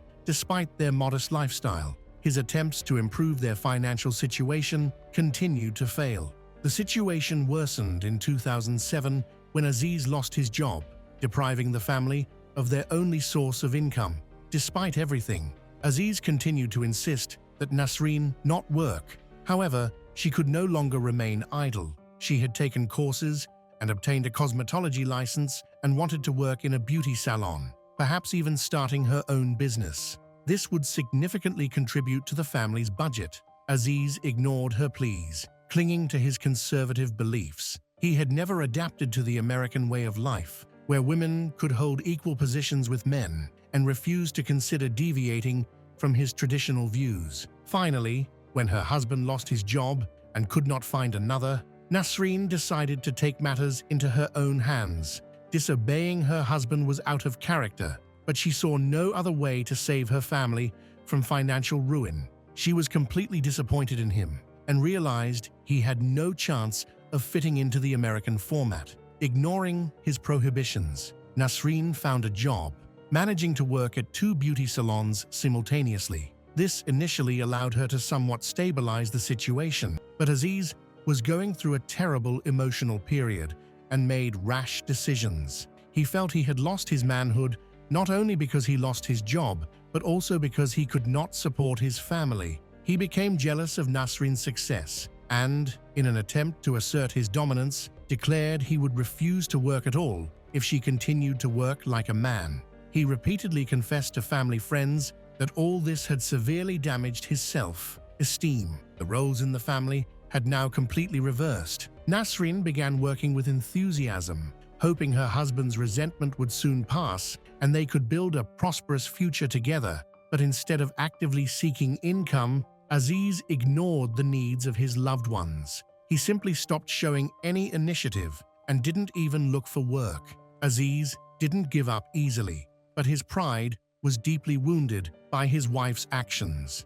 According to a friend of Nasreen, the tension in the marriage had increased significantly. The owner of the beauty salon where Nasreen worked saw her hard work and the problems the family was struggling with. Even with the strained relationship with her husband, Nasreen still hoped they could save their marriage and overcome their financial difficulties. She often spoke of her dreams in which Aziz would find a job and stop being angry with her. However, friends and neighbors noticed that the atmosphere in the house was becoming increasingly tense. Aziz's attempt to teach her a lesson had backfired. To his surprise, his wife was able to bear the financial burden, providing for him and their 2 children. It was difficult, but she managed. Instead of being happy for her, he harbored resentment and anger, which manifested in cruel ways. She maintained stability for a while. However, once the children grew up, their needs increased again, and their daughter needed money for her education, putting a strain on their finances. Aziz continued to mock her. He was so determined to teach his wife a lesson that he didn't understand the consequences of his actions. Even the children began to get angry with him. Nona and Ali were old enough to see and understand what was happening. However, his strict control did not weaken, so they did not have much freedom. Conflicts in the family home became regular. If earlier, Aziz had provoked them by blaming everyone for their failures, now the others confronted him directly. After 24 years of marriage, Nasreen stopped trying to encourage Aziz. She finally realized that he was not going to participate in solving their problems, but would continue to make them worse.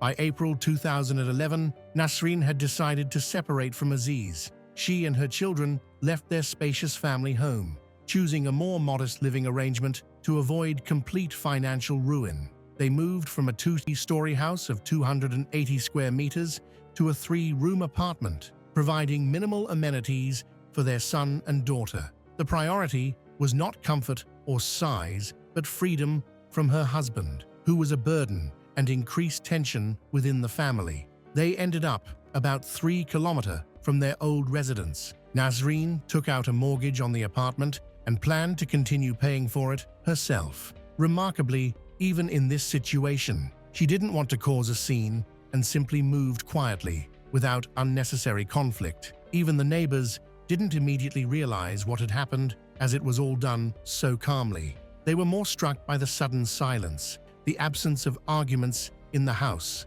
Only then did some realize Nasrin and Aziz had separated. Only the closest neighbors knew the truth. Several months passed. Nasrin continued to work and felt a significant sense of relief after leaving her husband. The atmosphere in the family became much calmer and warmer. Despite financial constraints, the burden felt much lighter than when she was living with Aziz. Nasrin spent a lot of time with her family and friends. In her opinion, reconciliation with her husband was completely out of the question. From the outside, Aziz's condition seemed to have improved, but it was just an act. One Friday in March, they were seen together again. This happened a few months after the breakup.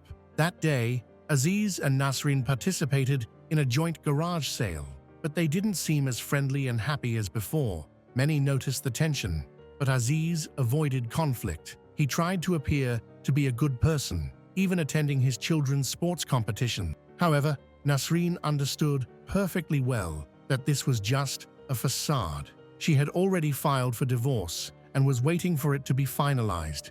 Everyone thought that the separation was beneficial for Nasrin. Nasrin continued to work hard, and her daughter, Nona, contributed to the family income. Without her father's oppressive presence, Nona was able to help realize their dream of simplifying their life in the US. Just like her mother, the family began to cope much better. Nona earned her high school diploma and then went to college. With the improved atmosphere at home, she could focus on more than just solving problems. She began to pursue her own ambitions. She wanted to go to the University of California to study law. If she could become a lawyer and start a private practice, it could be the beginning of a better life for her. However, not everyone was so optimistic about the future. Close friends knew that Nona was actually going through a difficult time. Behind the facade of progress and apparent resilience, there was a deep inner struggle. Back in August 2011, she confessed to her best friends that she was dealing with some serious issues that were only getting worse. However, no one could get her to reveal any details. For Aziz, the situation continued to deteriorate. He tried in every way to demonstrate that he was ready to continue the relationship, but Nasrin and the children were indifferent. During their separation, Nasrin only became more convinced that she was moving in the right direction and that life would be easier, more comfortable, alone. All this fueled Aziz's anger. He was still trying to repair the relationship, but deep down, he had long understood that it was impossible. Each meeting with Nasrin, where she shared her successes, only increased his resentment. All this anger accumulated, and it was bound to explode eventually. After a year of shocks, separations, and conflicts, on December 25, 2011, Nasrin decided to throw a festive Christmas party at her house, intended to gather all family members and mark the beginning of a new chapter in their lives. Everyone who knew Nasrin and the children well was invited, except for Aziz. No one wanted him to come and ruin the mood. As he usually did, Nasrin wanted to celebrate with her children, so she invited her sister, Zohra Rahmati, 58, her husband, Mohammad Hossein Zari, 59, and their daughter, Sahra Zari, 22. Unfortunately, Aziz learned about the planned Christmas party. He was furious that he wasn't invited. Despite all the pain and insults he had inflicted on his family, he believed he had a right to attend the event, and he harbored malicious intentions. At the very beginning of the holiday, around 11 a.m., there was a knock at Nasrin's door. When she opened it, she saw a man dressed as Santa Claus. Nasrin immediately recognized him as Aziz. Obviously, no one had invited him. He could ruin the family holiday, and she desperately wanted to prevent that. Aziz behaved very friendly, trying to convince her that he only wanted to surprise the children. After a short discussion, Nasreen reluctantly agreed to let him in. As soon as Aziz entered, the atmosphere became tense. Everyone, even Sarah, felt the unease. No one wanted him there. They hoped he would leave soon after offering his greetings. Sarah was texting her friends. Around 11 she wrote that Uncle Aziz showed up at a party he wasn't invited to, dressed as Santa Claus to ruin everything. She sarcastically added that Aziz now wanted to win the Father of the Year award. The text was full of biting remarks, as she knew how much the man had damaged the lives of her aunt and aunt's children. At 11:15, Sarah sent another message. According to her, Aziz had already started to provoke another argument. Then, the girl fell silent forever. At 11:34, a call came into the 911 emergency service. The operator could barely hear a whisper on the other end of the line. The caller was begging for rescue. After a few short phrases, the call was disconnected. No information was provided, but it was clear that something terrible had happened. The operator quickly identified the location from which the call was made, and a police patrol was dispatched to the address to investigate. The officers arrived within 3 minutes, but no one answered the door. Given the alarming circumstances of the call, they decided to force entry. Inside, the officers found a horrifying scene: a festive table laden with food and drink, unopened gifts, and the bodies of 7 people. None had survived. The victims were identified as 55-year-old Nasreen, 56-year-old Aziz, their children, 19-year-old Nona, and 14-year-old Ali. Nasreen's sister, 58-year-old Zohre, her husband, 59-year-old Muhammad, and their daughter, 22-year-old Sarah. The entire family, along with their guests, had been shot. The television was on, and one of the victims was still dressed in pajamas. The children and teenagers had been shot in the head. Muhammad had sustained the most gunshot wounds, including shots to the head, chest, and stomach, suggesting he had tried to escape. Nasreen and Aziz were both shot in the head. The victims' autopsies revealed that everyone except Muhammad had been shot with the same 9mm weapon. Muhammad was found with a 9mm firearm in his hand. A second man, dressed as Santa Claus, Aziz, was also found with a firearm in hand. It remained unclear whether he was the attacker or if he had been trying to defend himself. Aziz and Muhammad were initially considered suspects. To clarify the situation, detectives began tracing the firearms. All evidence was collected and sent for ballistic analysis. The public was shocked by the murders and demanded quick answers from the police. Detectives initially believed that the attacker was among the dead and no longer posed a threat. The first major breakthrough came the day after the tragedy, on December 26, 2011. The 9mm pistol was traced back to a 1996 purchase registered to Aziz. Ballistic analysis confirmed that it was used to kill 5 of the victims. Significant gunpowder residue was found on Aziz's hands, indicating he had fired the weapon extensively. Minimal gunpowder residue was found on Muhammad's hands, suggesting he had not fired a weapon actively. Experts suggested he may have only fired once. The investigation was further aided by interviews with neighbors and a review of surveillance footage in the area. The footage showed that after the man dressed as Santa Claus entered the house, no one left. It appeared that Aziz had tried to cover his tracks. After shooting his relatives, he attempted to frame Muhammad by placing the 9mm pistol in his hand after his death. The weapon had been carefully cleaned and all fingerprints removed. There wasn't even a trace of Muhammad's fingerprints on the gun, which was impossible. Aziz fired 2 shots from a .40 caliber pistol. The first struck Muhammad, and the second he directed into his own head. Long-standing animosity between the family members, coupled with the news that Aziz was unwelcome at the gathering, may have been the final catalyst for his actions. However, the fact that he deliberately came to the house armed suggests that he had planned the crime in advance. This wasn't an act of spontaneous aggression. but seemingly a premeditated, first-degree murder of his entire family. Aziz took great pains to establish a reliable alibi, a fact that initially confused the investigation. Yet, for reasons unknown, he changed his mind and chose to end his life alongside his loved ones. He likely realized the magnitude of his crime and felt he could not live with the consequences. In total, 7 people died in this bloody tragedy. The scale of the devastation shocked not only those familiar with the Aziz family, but the entire local community. Another important piece of evidence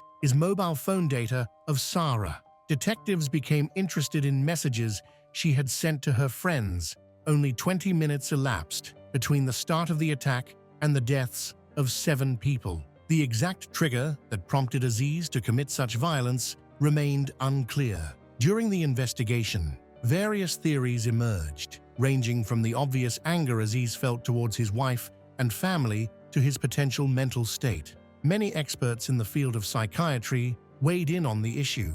Aziz appeared to be a man sinking into a deep depression, feeling that he was losing control of his life. His wife had filed for divorce a few months before the massacre, and his house was in a deplorable state. He faced foreclosure and had not secured stable, full-time employment leading up to the crime. While law enforcement officers struggled to piece together the puzzle, they uncovered the struggles of 19-year-old Nona. She had begun dating a friend and classmate, a relationship her father disapproved of. A conservative man deeply rooted in the traditions of his native country, Aziz exerted total control over the lives of all his family members, including his daughter, often to the detriment of her emotional well-being. Nona's friends reported that she often came to school in tears, complaining that her father wouldn't allow her to wear the clothes she liked and regularly confiscated and checked her mobile phone, scrutinizing every message. According to his religious and cultural views, she was not allowed to leave the house until a certain age. Even after Nona reached that age, Aziz forbade her from communicating with anyone, especially boys and men. Nona's disobedience only worsened Aziz's state of mind. When the family still lived together in their old house, he installed surveillance cameras throughout the property, both inside and out. This allowed him to monitor everyone's movements, creating a situation resembling a developing obsession.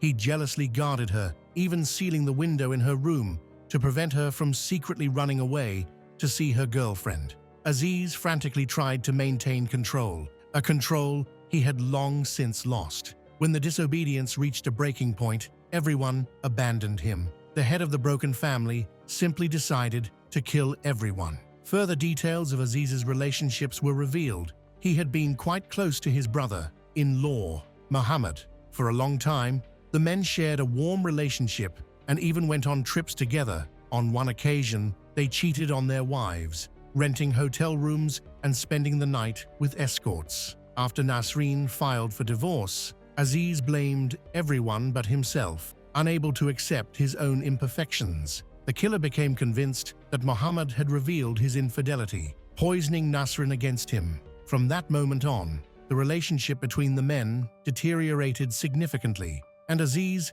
considered his brother-in-law a traitor. This explained why Aziz had decided to frame him by placing a weapon in the dead man's hand. Those who knew Nasreen well had heard much about her reasons for separating from Aziz. She cited his failures in upholding his cultural and religious obligations. Instead of providing for everyone, supporting his family, and creating a comfortable home, Aziz seemed to deliberately make their lives difficult, increasing the emotional distance between himself and his wife and children. He transformed their life and everyday existence into a nightmare, pushing them to the verge of complete ruin. Instead of accepting responsibility for his actions, Aziz tried to blame everyone around him. As it turned out, Nasrin's close friends had heard many times that she was afraid of her husband. She had stated this several months before filing for divorce, and after she moved out, the situation only worsened.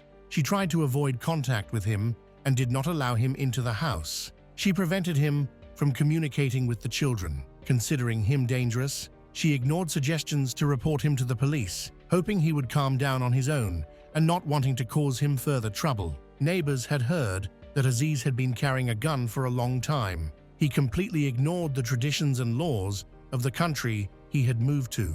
He claimed that he had acquired a firearm to protect his daughter from the unwanted attention of American men. On December 28, 2011, the entire Grapevine, Texas community gathered to honor the victims. This shooting is the deadliest crime ever committed in the city. Nasreen and the children were especially mourned. She was remembered as a devoted mother, an altruistic, generous woman who tried to escape the clutches of a tyrant, but paid for it with her life. The Christmas Day massacre of 2011 left Grapevine, Texas, forever scarred, its festive spirit tainted by an unimaginable act of violence. The loss of Nasreen Rahmati, her children, Nona and Ali, and their relatives Zohre Rahmati, Muhammad Hossein Zari, and Sahra Zari shattered a close-knit community known as the Christmas capital of Texas. Vigils at Parr Park and memorials at Colleyville Heritage High School honored their memory. The tragedy underscored the devastating consequences of unaddressed marital strife, financial ruin, and rigid cultural beliefs clashing with personal freedoms. It serves as a somber reminder to foster understanding and support for those struggling to adapt to new societal norms, lest such pain and loss repeat in silence.